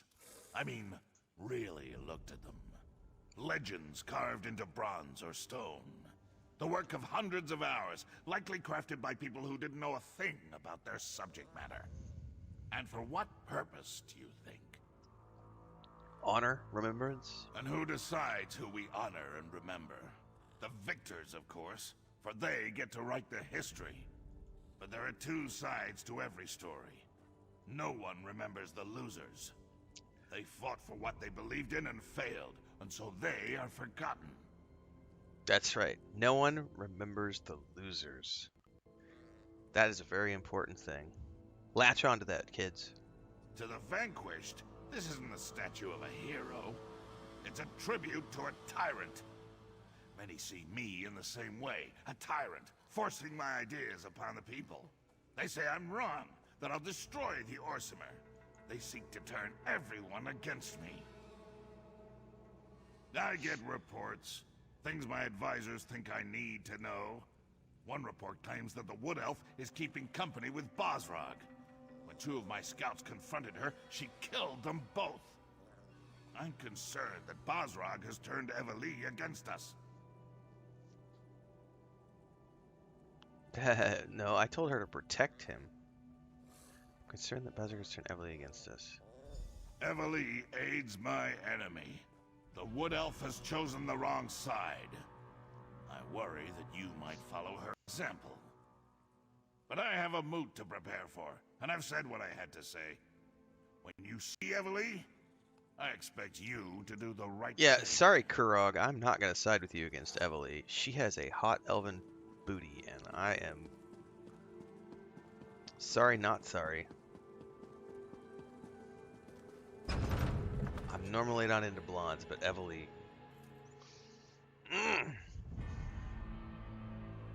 Are you? Yes, I'm sure you are. I have a message for you. I thought that was you when I saw you enter the keep.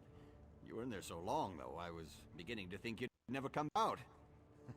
It's scary, isn't it? Malakath this and Trinimac that, and all that talk about traitors in the court. You said you had a message? Right. A little wood elf gave it to me. Described you to a turn and asked me to deliver this letter. Not sure why she was hiding under that hood, or why she spoke with a funny accent. I haven't met that many She's wood trying to elves, so... hide who she is. As a matter of fact, although it didn't make a lick of sense to me, she said the letter itself wasn't important. She said that what really matters is the beginning of every thought. There's gonna be a code in the inventory.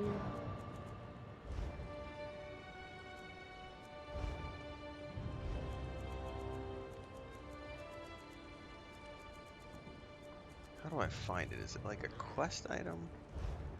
Uh-huh.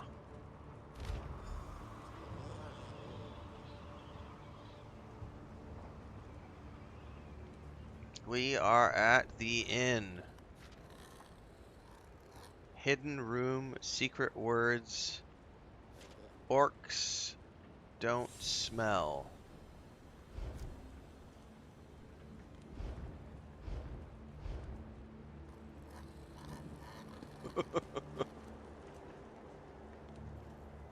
You know, come to think of it, maybe the message is in some kind of code.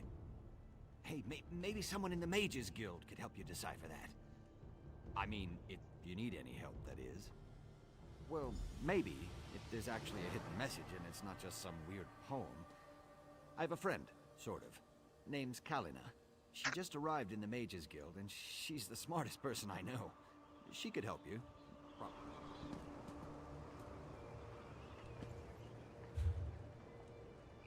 Well, I mean, they're in the inn, but I don't know which inn.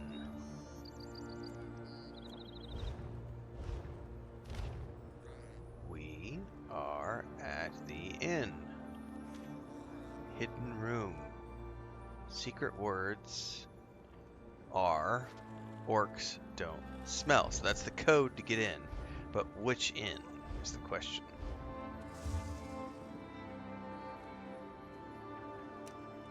King's Corner Club or the Greedy Gut? I don't think it would be the King's Corner Club, but that's closest. Because that's like the King's private.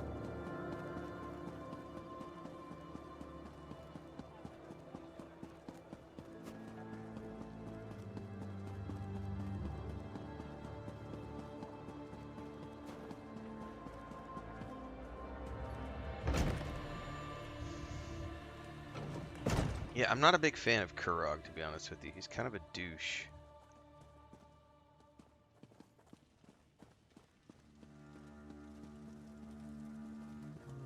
I don't see any secret room in here so far.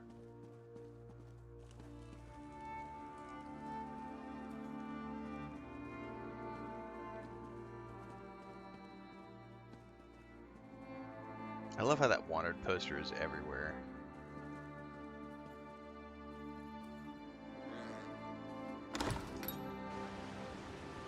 Fishing. Of course I'm happy.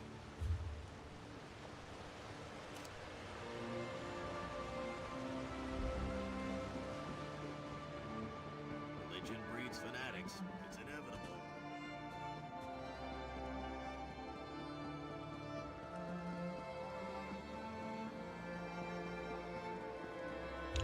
I think I have to go up and around.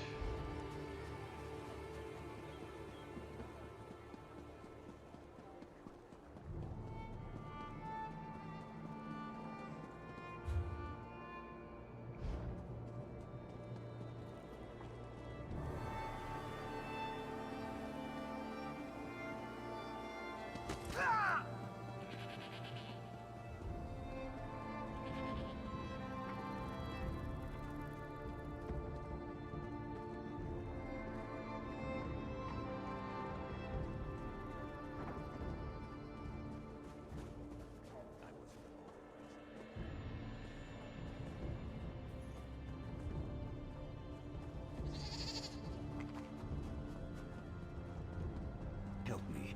I'm desperate. The Greedy Gut.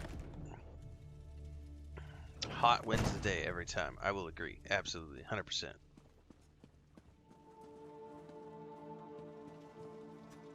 Alright. Secret room at the inn.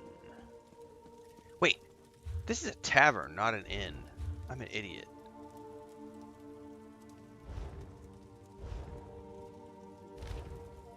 We are at the inn and tavern. Well, hang on. Okay, so this is just a tavern. I don't know that it also counts as an inn.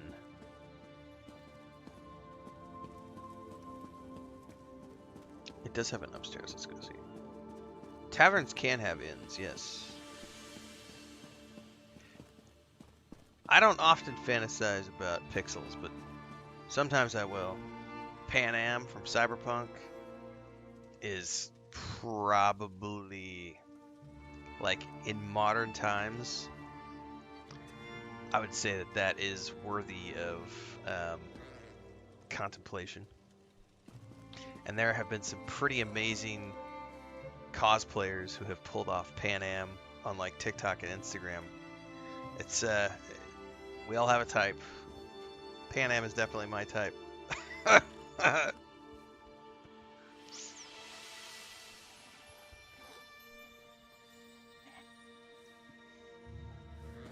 And every once in a while, you'll meet something that makes you go off type, like Emily. Damn moot. First the king invites outsiders, and now this? It's no wonder we don't have any rooms left to rent. Plenty to Someone eat and drink downstairs, out there though, likes so this feel free as to their go type. and bother the bartender. Looking for my friends, a wood elf and a couple of orcs. A wood elf and 2 orcs? Sounds like the beginning of a bad limerick. Sorry. I may We tease don't see that many of the little elves basement around dwelling here, so I incels really for their can't help you. waifu posters, but we all have our kinks, man. I understand. Orcs don't smell, or so I've heard. Ah, my apologies. I couldn't reveal anything until you said the proper words. Take the stairs down into the storage area. Look for an opening in the wall. It leads... Copy that.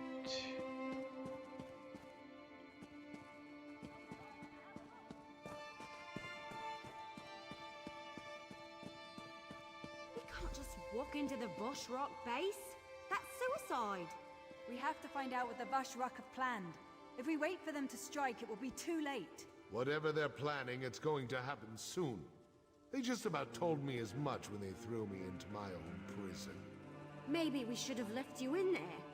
For all we know, you deserve to be in prison. Listen like the to me, desert Elf. I didn't sands. attack anyone. I left Orsinium and they ambushed me. I sent you to rescue the Chief Everlee. I wouldn't have done that if I believed he was guilty. You lied to us, High Priestess. You knew who you were sending us to rescue the entire time. This feels like one giant trap, and we walked right into it. I don't remember the French You girl found us. from I'm Phantom sorry Liberty. that Everlee is upset, but I did what had to be done. Please, let's talk. No, don't steal. Don't steal. I know you have questions, and you're probably just as angry with me as Everlee. Can But you really please trust orcs? Hear me out. No. I beg you. Never trust an orc. There are deadly plots unfolding, and we're all in terrible danger. Terrible danger. Terrible, I tell you. Absolutely intolerable. You lied to us, bitch. I withheld certain details, yes, but I had good reasons. I'm out of If coffee. cultists killed Basrag in Sad Trinimak's face. name, it would have started a civil war. I could probably take another And slug, if but it's gonna Kurog have some found out sludge you were in it. trying to rescue Basrag, you would never have been allowed to leave the city. Yep, that's a little sludgy. You said Bazark was behind the attack on the temple. Basrag's shield wife approached me after the Vashrak attacked Farron's stronghold. She knew the king would do nothing for those who didn't accept his rule. Chief Basrag was ambushed at the same time the temple was being attacked. Which proves what? Someone wanted to blame Basrag for the Malakath fanatics, while also removing the chief from the battlefield. It was a brilliant plan. Fortunately, you were able to foil it. And now, thanks to Basrag, we know what the Vashrak are planning next. Which is? The Vashrak want to make a statement, something big. Basrag thinks it involves the Moot, where all the chiefs will be gathered. We need more information. Someone needs to enter the old Trinimak temple to the west and learn more about their plans. And that someone is me? I'll send scouts ahead, but you'll need to get inside and do whatever it takes to uncover the exact nature of their plan. Lives are at stake, remember that. Now please, talk to Everlee. We need her. You have to convince her to help us. You two have your orders. Scout the temple exterior. The others Where will did she join you disappear to? shortly. She was just here a minute Finally. ago. Something to do that doesn't involve a message. He's been running around giving me messages the whole time. That's funny to hear him talk about that. He's like the guy who's been sent out to find me multiple times. Vestige, I have a message for you. Well, hey, there's a bed right here. I bet I could do some convincing. I hate this situation. I really do. Being a hero, that's supposed to be pure and honest. Good is good and evil is evil, you know what I mean? But nothing here is clear cut. I can't tell the good guys from the bad. Well, if it was easy, everyone would be a hero. I'm not even sure whose side I'm on anymore. When Basrog and I sneaked into the city, 2 guards got lucky and happened to be in the right place at the right time. They attacked. I just reacted and let my arrows fly. You defended yourself in your charge. But I killed 2 guards who were just doing their job. They probably have loved ones, pets. I don't know if I can do this anymore. Well, ultimately you have to do what's right for you, but I could certainly use your help. I knew you were going to say that. Still, I'm not sure I can get past Solgra's lies. She tricked us into helping Chief Basrog, and I'm still not sure about his role in all this. All right, you can count on me, but I'm doing this for you, not them. All right. I can do that. Besides, it'll be nice to get out of a city. Try to forget about the price on my head for a while. All right, let's do this. But be careful out there, will you? I can't afford to lose the only person I really trust.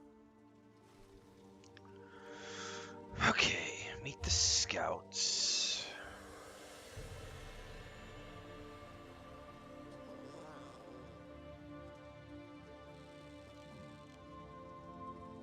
I think I have to exit here before it'll update the POI.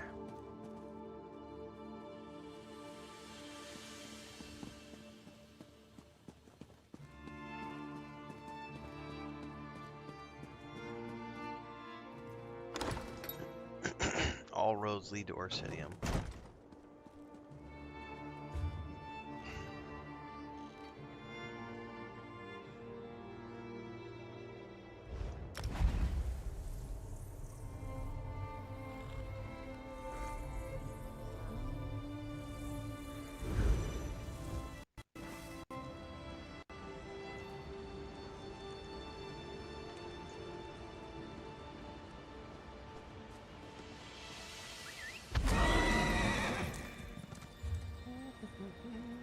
What's up, Drbrom?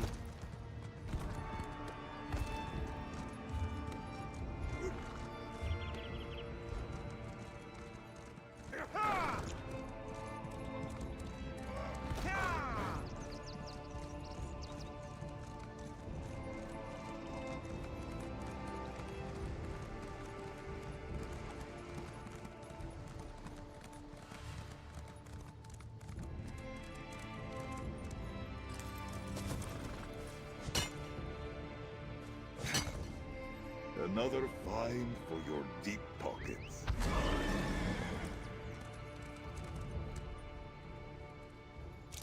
Mirmazi, Radit.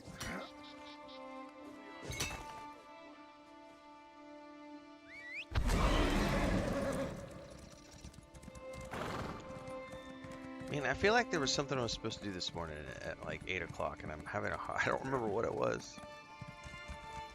I'm probably gonna have to go ask my wife. I know we have the contractors coming back today to take measurements and do material lists for roof inspection, roof project. I know that's happening today, but we don't have a time for when he's going to show up. I'm going to have to go ask Chris. I cannot for the life of me. I'm sitting here racking my brain for like the past 10 minutes.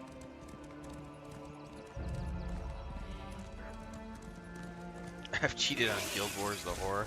I tell you what, I had fun for the first like 6 or 7 hours, and then after that I was not having fun anymore. I can't get past like the dated, like the lack of a proximity loot was really driving me nuts, or like an area loot or something. Like that was really starting to annoy me. And then the time it was taking to like kill mobs, and just like when it took me, I think the last mission I ran, it was like an hour and 30 plus minutes to run a mission. And the way my life is right now, where I sometimes have to go AFK for 10 or 15 minutes during streams and stuff, like I can't run the risk of like getting kicked or not being like, I have no desire to go back and redo missions. Like if I'm gonna lose 45 minutes of progress, ain't nobody got time for that shit in 2025. Like, I think that it's got nostalgia impact, and it definitely is fun. To attack, but it's something to protect. People who have lots more free time than me, and people who've never played it, I wish them the best. I definitely was like, this looks really fun, and then I got into it and I was like, oh, that's okay. They haven't updated this, and this. Yeah, I'm gonna have to pass. Unfortunate too, because I was getting really good traffic with the streams, and from a business perspective, it would be a smart business move to play the shit out of Guild Wars for like 2 weeks while it's hot and on everybody's plate. But I just can't bring myself to suffer. Like, I'm not that into pain, kids. Just not really. Not really my thing. I've got good news. Besides, I gotta get caught up to speed on Destiny 2. I've got the good. Balrog's instructions more are of easy that to follow. Demo game, The D&D game to disappointing, play. I have no idea how I got to 2 find games the I'm playing on the entrance, and 15th. there's no way to get I just got a inside key without to being Lord of the attacked Rings, once we Return do. to Moria. I'm busy. It's not like I'm suffering for work. I lost a bet with Talvia, and now I owe him a traditional Valenwood dinner. You know, the kind wood elves like to eat. I can't wait to see the look on his face when he realizes what kind of meat he's eating. It'll be priceless. Well, I'm glad you back to your old self again. Yeah, I guess I just needed to get out of the city. I was seriously depressed when I wound up on the King's Most Wanted list. Thanks for pushing me. Infiltrating a cult is certainly better than hiding in a hole someplace. I do agree, so let's go infiltrate the cult. Well, with all the runners we spotted, we know we're in the I tell you right one thing place. I'm really looking forward We to just next need year, to find a everybody, way to get inside is without fucking being Halo noticed. with my brother. Oh, we might be able to do something I with am those 100% higher-ranking going to be playing the cultists in shit out of that when it Phantom relaunches. The remaster.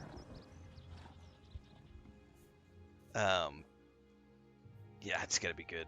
It's going to be good. I never got to play the original Halo with my brother because he was way too young at the time. But I did play Halo 3 with my brother quite a bit. Well, a few of the masked cultists passed this way a little while ago. Then we heard a large commotion over there to the west. I can't be sure, mind you, but I think those Voshrock might have... Well, they could have walked into an... Talvia thinks... Well, he thinks that the group might have walked into an Achartair mating ritual. The sounds from the west, the screams. Ifri's bow, the noise was horrible. Then it got real quiet. I don't think it went well for the cultists.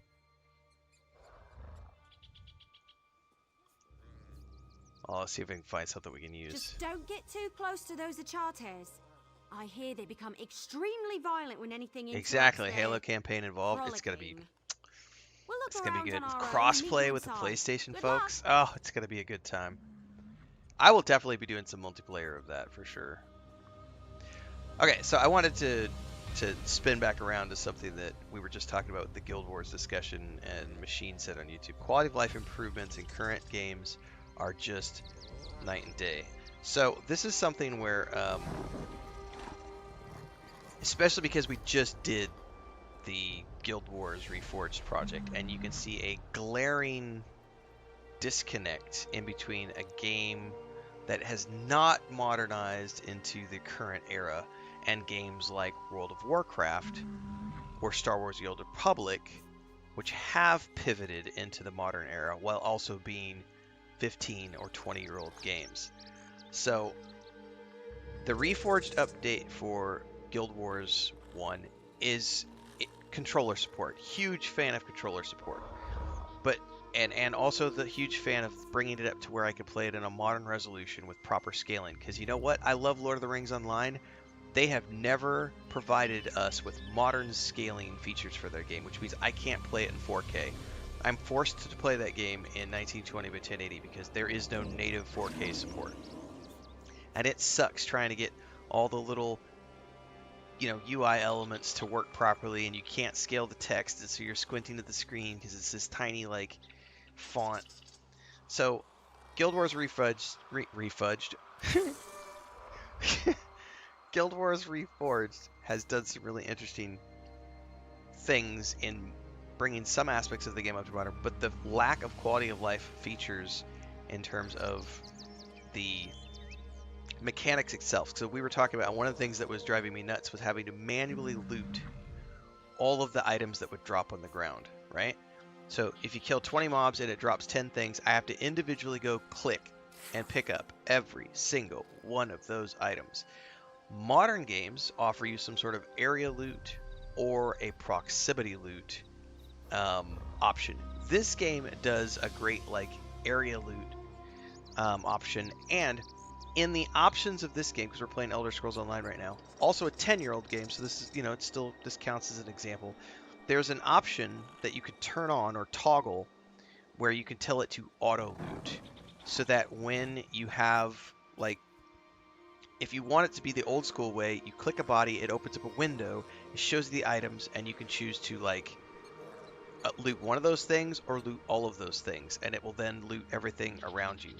But you can also turn it on to where you just click the corpse or the object, crate, sack, box, and it'll just automatically take everything out and put it in your inventory.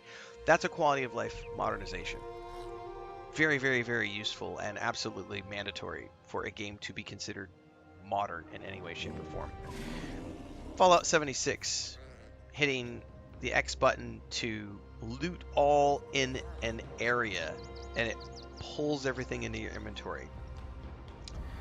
These are mandatory, you know, quality of life features. I have a hard time going back and playing games when they don't have some sort of quality of life improvements, because updated visuals are not enough for me. Like, I like graphics, but like not being able to area loot things was really just grinded up my nerves. And the other one is just the like matchmaking systems. Like Star Wars: The Republic added it, World of Warcraft added it. They're brilliant. I love being able to hop on, play single player to my heart's content, and then if I want to, if I think that I have spare time, I can go hit a button, join a group, and do the dungeon. Are those dungeon runs going to be as good as if I had ran them with other people that I actually know? Never. Because you're playing with randos. Some of those randos are going to run ahead and leave you in the dust, and you're expected to keep up with them, even if it's your first time or you're trying to do a quest run, or, you know, but that's the risk you take for using a matchmaking. It's convenience at the price of, you know, a custom run. I would much rather have to do a speed run of a dungeon than sit around for 45 fucking minutes having to type into a chat window LFG for this zone. Hey guys, I'm a insert class here. I need a group. Will someone please group with me? Does anyone need this? Hey guys. Oh, I found another guy. Hey, we've got 2. Can we find a third? Oh, we've got 3. Can we find a 4th? And then as you're looking for the 4th, the third person says, hey guys, wife just got here, husband just got here, kid needs me, I gotta go. And now you're back to 3, and you still need a third, and now you gotta find a replacement for the healer, and all this other shit. Fuck that. Who the fuck wants to go back to that shit? Nobody. Nobody wants to go back to that. Matchmaking and auto-filling up groups is one of the best quality of life features that has happened to multiplayer games ever. And the other thing that was really glaring in Guild Wars Reforged was the long mission times, right? Which we were talking about a few minutes ago, but I'm doing this because I'm clipping this video out. I didn't have that other part. That wasn't a clippable video. So we're repeating this for the people who were here just 10 minutes ago. But like, when I did that last mission, and it was like an hour and a half long, and I was sitting there going, you know what sucks is if I have to step out for any reason because my grandniece needs me, or my wife needs me, or if I go AFK and I get disconnected, or if there's a power outage, and I'm going to have to come back and redo this mission. Like, let's say I'm an hour and 15 minutes into that. I'm just 15 minutes away from finishing, but something happens or I got to step away. Now I got to redo the whole thing because there's no, like, auto progress or auto logging to where it tracks where my character is in the game world, so that when I log back in, it puts me right back where I was and I can pick up where, like, that is a modern quality of life feature that I must have in my games. If you kick me out of the instance, and I had some dipshit come onto my fucking YouTube video when I was talking about my final review, and I was mentioning that as a negative. He was like, well, you just need to move to a modern location where you don't have power outages, and you just need to have... Sounds to me like you shouldn't be playing video games if your life is so chaotic that you can't dedicate an hour and a half time to the video game. I was like, motherfucker, tell us you're not married. Tell us you don't have kids. Tell us you don't have pets. Tell us you're an incel who lives in their mom's basement and you don't do anything other than play video games for 24 hours a day. Like, if you're so disconnected from the real world that you can't recognize that a game needs to provide options for many people because of all of the reasons that they might need to go AFK, or they might need to log out, or they might lose connectivity, like, that's why games like this have modern quality of life features. Because you know what happens if I log out of this game right here, or in a dungeon, like, I'm immediately logged right back in where I left off. Why? Because this game has modern quality of life geo-tracking for my character. And these are the types of things when I look at, like, remasters, reboots, reforged, or as we said, refudged editions. Yeah, nobody wants to go back to that alley. Like, there are some things I think that are acceptable. Like, and you have to recognize too, like, they can't change the fundamental code from 20 years ago. So I get that they can't change a game like Guild Wars. They can't fundamentally add that to a game that's 20 years old. Not without a rework of the back-end engineering. But the point I'm making with this conversation is that there are mandatory quality of life features that I look at when I consider whether or not a game is worth my time. And even recently, we just played Call of Duty Black Ops 7. I played the first mission. I had to step away to go AFK to eat lunch because Chris made fish, and I couldn't eat the fish on stream because it had bones. It was going to be messy. So rather than, I just told everybody, hey guys, we're going to take 10, and I'll be back after that, and we're going to keep going. And so I just went AFK. I went AFK on stream for like 10 minutes. The game logged me out, and I came back, and I had to redo 45 minutes of a mission because the game didn't have... It's like it was treating my single player mission as a co-op lobby, and it booted me. And it's like, are you fucking serious? And I literally uninstalled Black Ops 7 off my Xbox, and I was like, this is going to be the first Black Ops Call of Duty game that I don't play. Why? Because they didn't include a modern quality of life feature for a single player campaign. There's also no pause in that game. They didn't include it. They didn't include a pause feature for the single player game. What? You can't pause? I get this. I'm an online game. I shouldn't be able to pause an online game. But if I'm playing a single player mode and I can't pause the game, fuck out of here. No.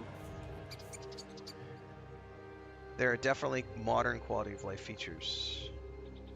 Right, JK? Why can't everyone live right at their ISP and have 24/7 connectivity? Granddad's basement.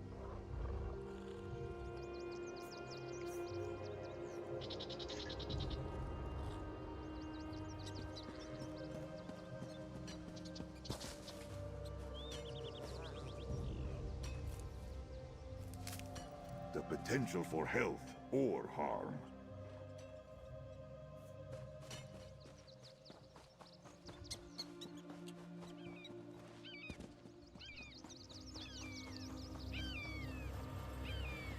Random player voice chat and cutscenes for BO7? Huh. Also annoying.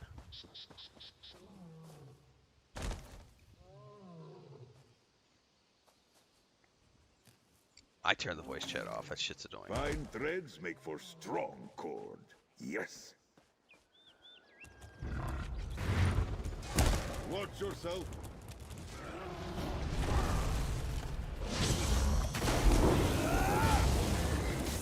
Sorry.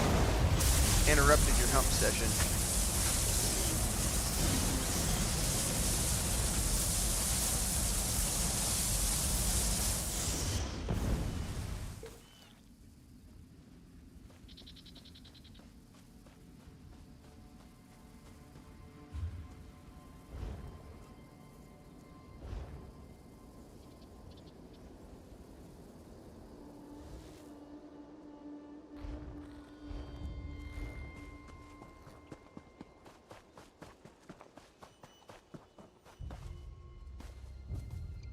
Stinkhorn.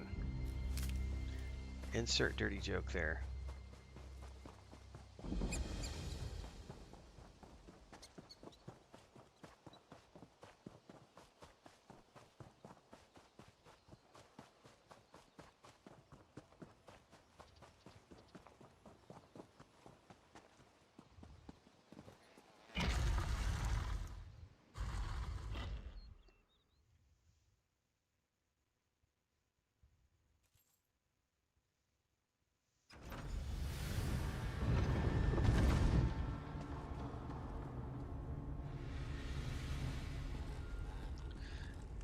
Yeah, there were some weird decisions made for Black Ops 7 for sure, Thandar. Like, I just, like, the fact that the campaign, for the first time ever, was not single player.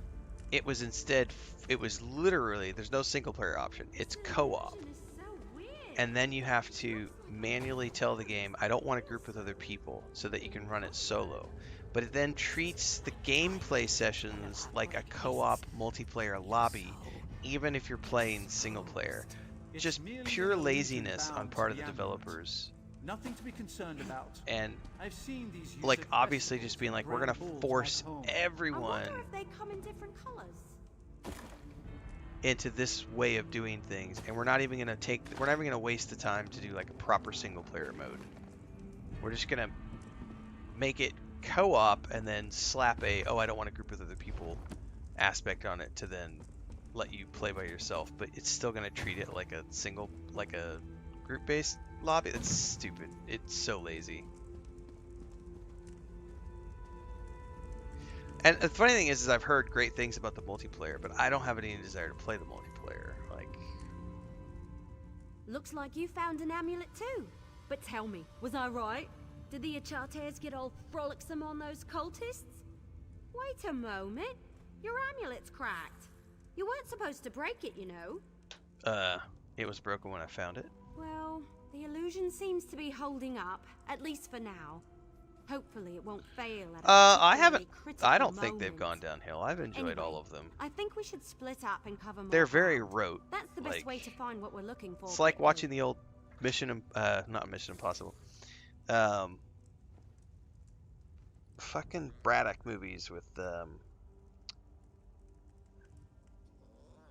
Walker Texas Ranger. Why am I blanking on his name right now? Chuck Norris.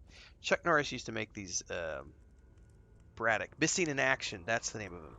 If you ever watched any of the Missing in Action movies, or any of those action movies from like the 80s, they were always the same, whether it was Arnold, Van Damme, Stallone, Chuck Norris, like very predictable storylines. I have always viewed the Call of Duty campaigns in the same way. Very predictable, popcorn fare. It's like watching a Fast and Furious movie. You know what you're going to get. You know that it's not going to be groundbreaking, but it's going to be popcorn fun. And I think as long as you accept that, I don't think they've gone downhill. Yeah, I thought Black Ops 6 had a great campaign. Other than the zombie part was like, I was kind of like, meh, why are you making, and I get it. Like, you're hallucinating, you're fighting zombies in the hallucination. That part of it I disconnected from, but the rest of like Black Ops 6 I quite enjoyed. This place is enormous. Besides, you never put all your acorns in one basket. We need to find out what the Voshrak are up to, and fast. Flies and I will look around out here, while you and Tal see what the high-ranking cultists are meeting about. Got an answer for you. Give me 2 seconds here. I made a video about this recently. Do you need a monthly subscription to play Elder Scrolls Online? And we're going to drop this into chat because that just got asked.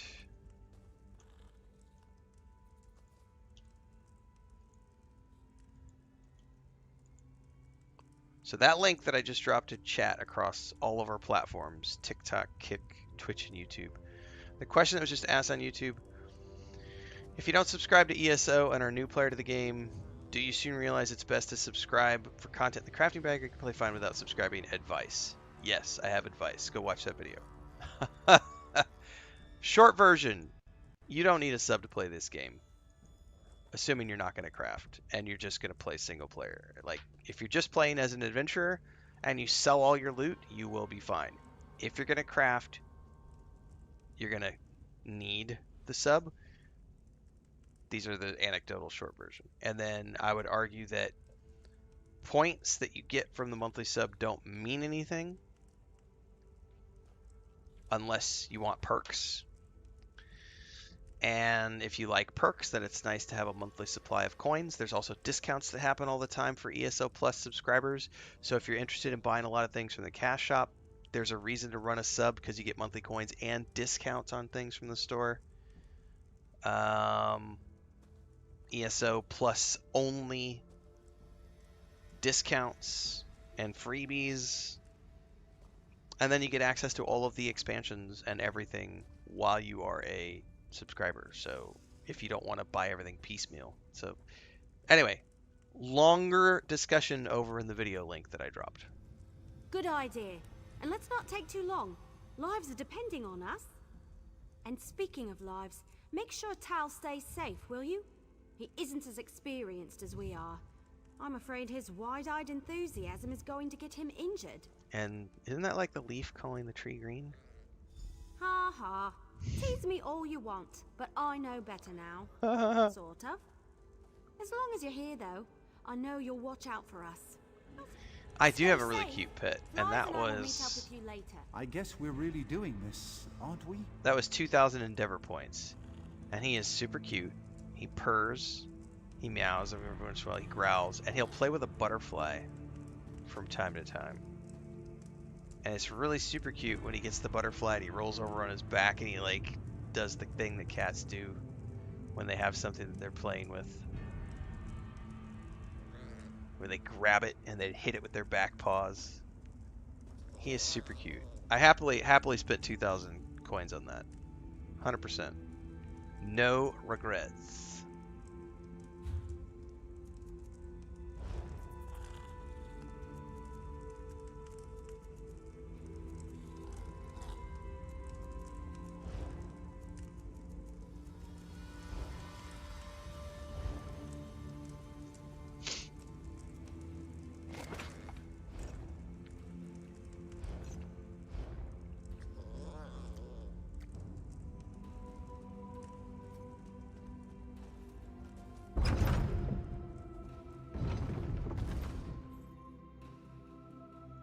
Chamber of Loyalty.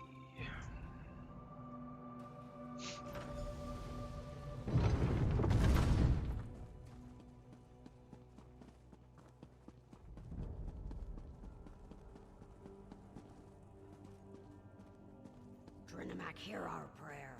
Guide our weapons and alert us to all dangers. Grant us the courage to complete the trial you place before us. That doesn't sound good. I thought we were just spying on a meeting. You, the chosen of the Vashrak, have shown bravery against the Malakath heretics, even going so far as to invade the temple we love and cherish. But one challenge remains. A challenge to test you, to select the most worthy for our most important mission.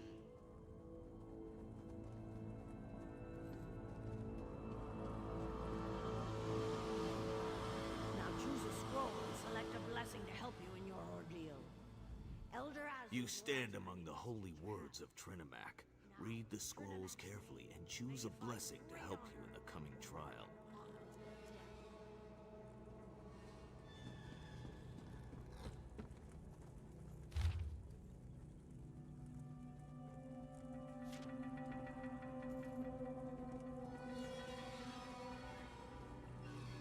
That's a quickness buff.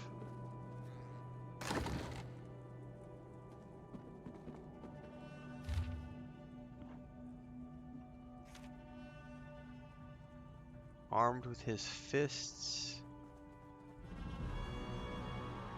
One blow was... That's a melee buff.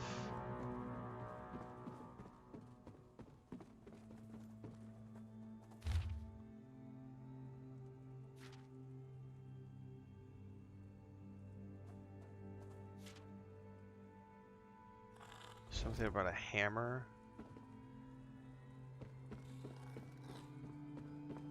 I guess I'll take the dex buff. Which is...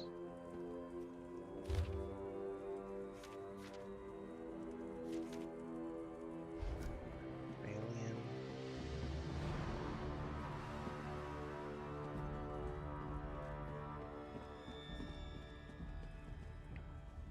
Have you studied the scrolls? So, which blessing have you decided upon? Will you accept the blessing of Avalion and become one with the wind?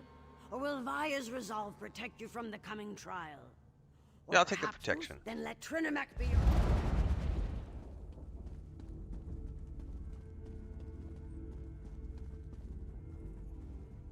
Listen well, for I do not like to repeat myself. To unlock the door, you need to activate the 4 switches. The Vosh rock inside will try to stop you. You will be timed. If you take too long, the switches reset and you will need to begin again. Others may pass you into... Oh, this is going to be a day at the fair. What switches, though?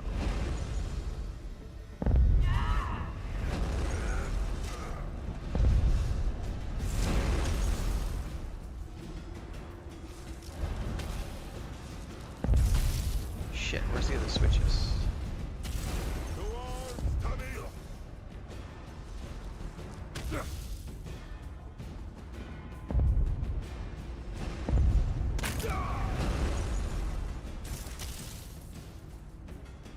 That's 2.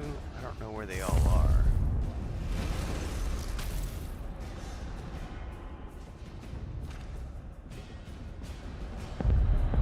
I wish it would unselect them.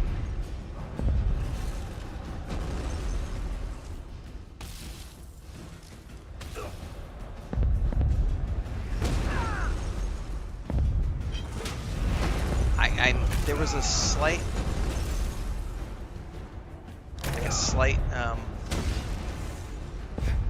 oh fuck, I missed. I think there was a slight audio thing, but I can't quite make it out from all of the combat noise.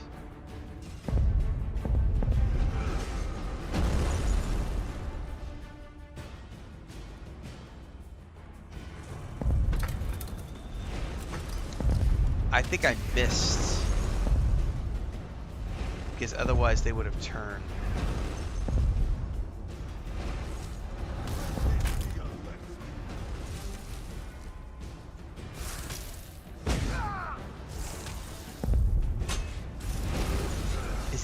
Is it giving me like a click, like it's not working? I think it's like going click, click, click, because it's not working. So maybe there's an order you have to do these things.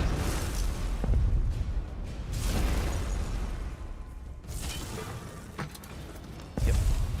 There's definitely an order you're supposed to do these things. Too bad I wasn't paying attention to what that order was.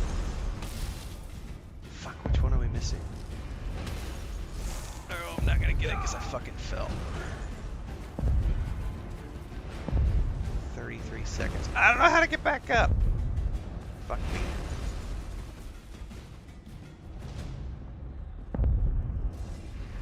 $23 seconds. I'm not gonna make it.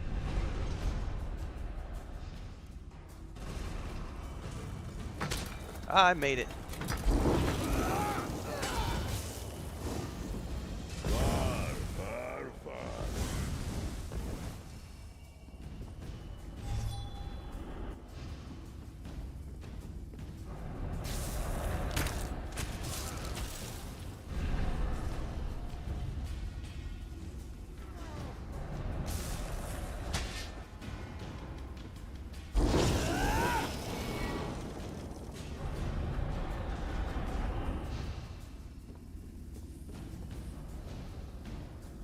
It was tough, but we made it. I knew we could do it. I did it. You didn't do shit.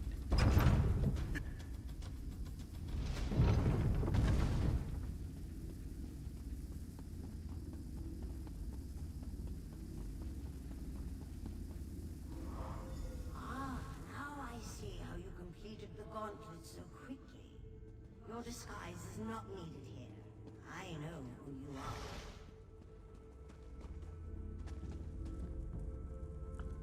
Do I have to go back down there?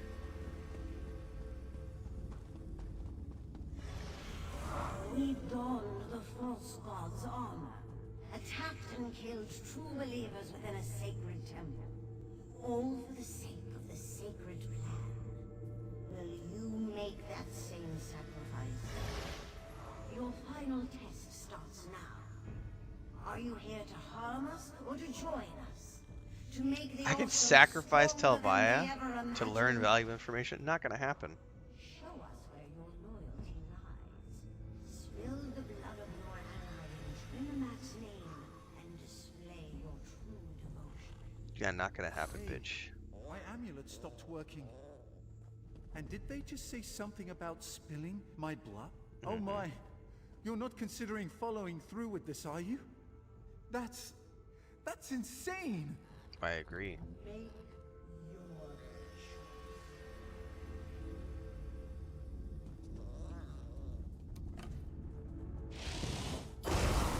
By the moon! too late to stop us. Our warnings are already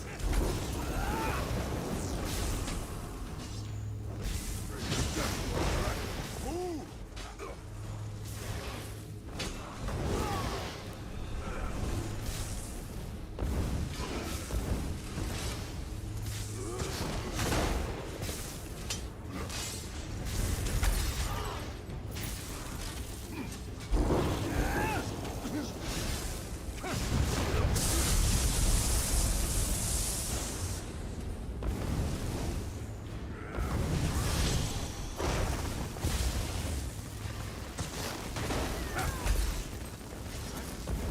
Exciting!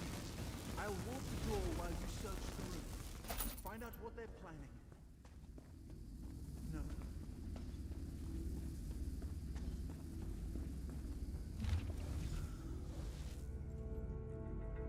Okay. Ritual masters serve us well. When the clan chiefs gather, they will have no inkling of the trap. We shall fulfill the purpose in eliminating the recalcitrant chiefs and establish a truly united horseman nation.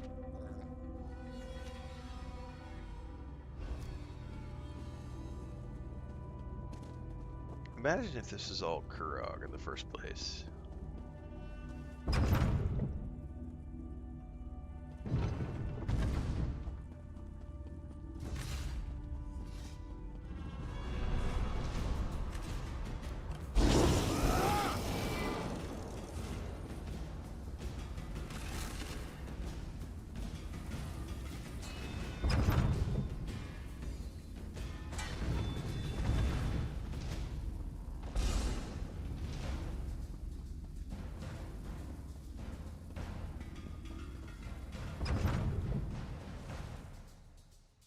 God, I love the concept art that they have in this game.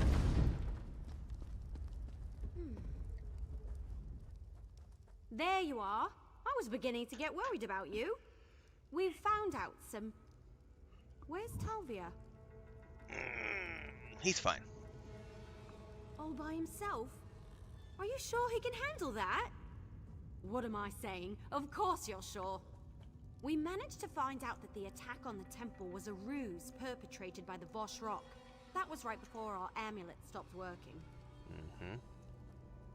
Yeah, I was suddenly as naked as an ash tree that had lost its last leaf of the season. Good thing we stashed our gear nearby. Anyway, the temple attack was all to place the blame on Basrog. The chief's innocent. I didn't help a murderer. Yeah, they're gonna attack the chiefs at the moot. Something, but not enough to provide the edge we were hoping for. We'll just have to be careful. Anyone could be working with the Voshrock. I don't know about you, but all this intrigue is starting to make my head hurt. I agree. Lies and I will go warn Chief Basrog. This whole thing? It's stranger even than any Investigator Vale story I've ever read. Here, Has anyone ever take published this. the Investigator Vale I found it and stories? thought you should have it. But protect Al. I'm gonna go look this I up right appreciate now. that.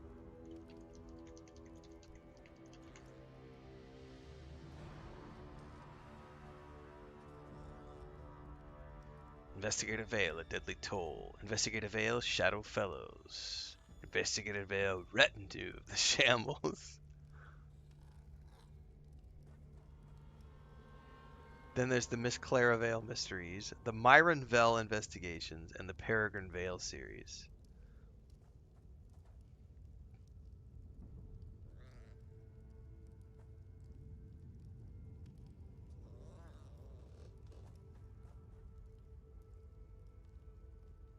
Huh. I'm gonna have to go look that up. Somebody has taken them and put them online in various formats.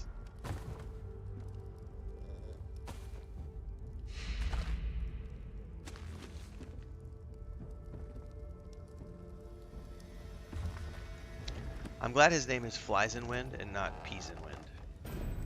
Or Spits in Wind. Otherwise he would have a horrible time of it. But, Flies in Wind, yeah, you could do that.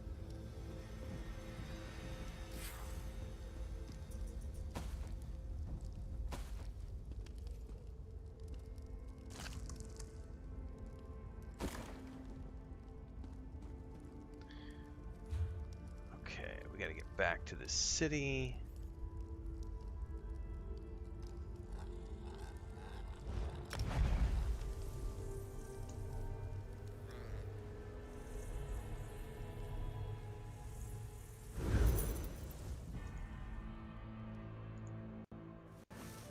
You can't lock us out of our inn.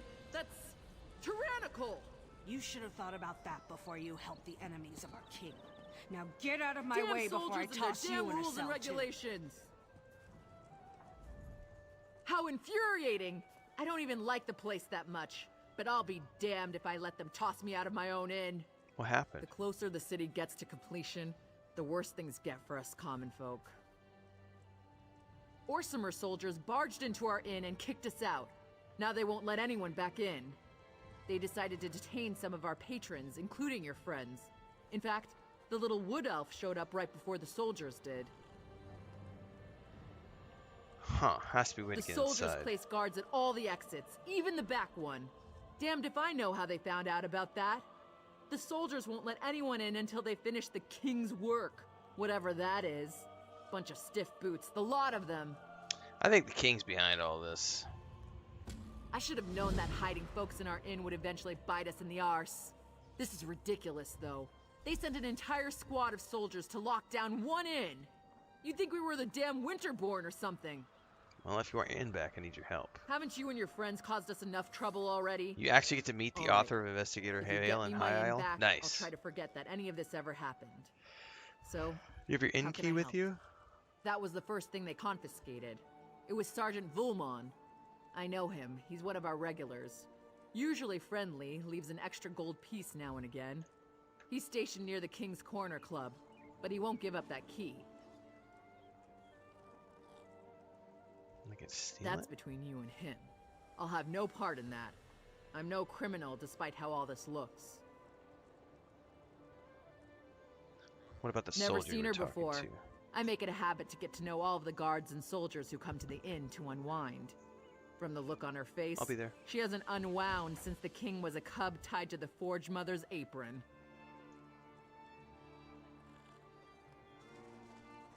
You must know something about her. What? You looking to court her or something? If you're so enthralled by Captain What's-Her-Name, I heard her tell a soldier she'd be by the ramparts near the stables. But she's a cold fish. Mark my words. You'd do better fishing in a different pond. Alright, so we have a couple of different ways that we could potentially get into the inn. could handle their liquor, Duran. Orcs can handle their liquor.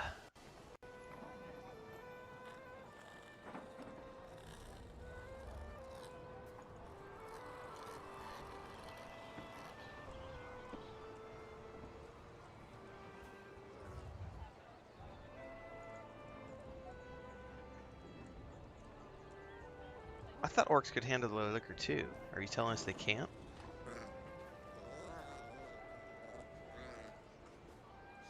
Do, do, do, do.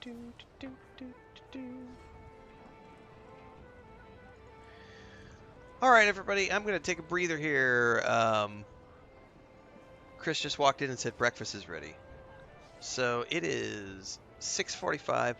I'm probably going to just call it here and go eat breakfast, go do some video editing, get some videos out on YouTube, and then I'm going to go to the market.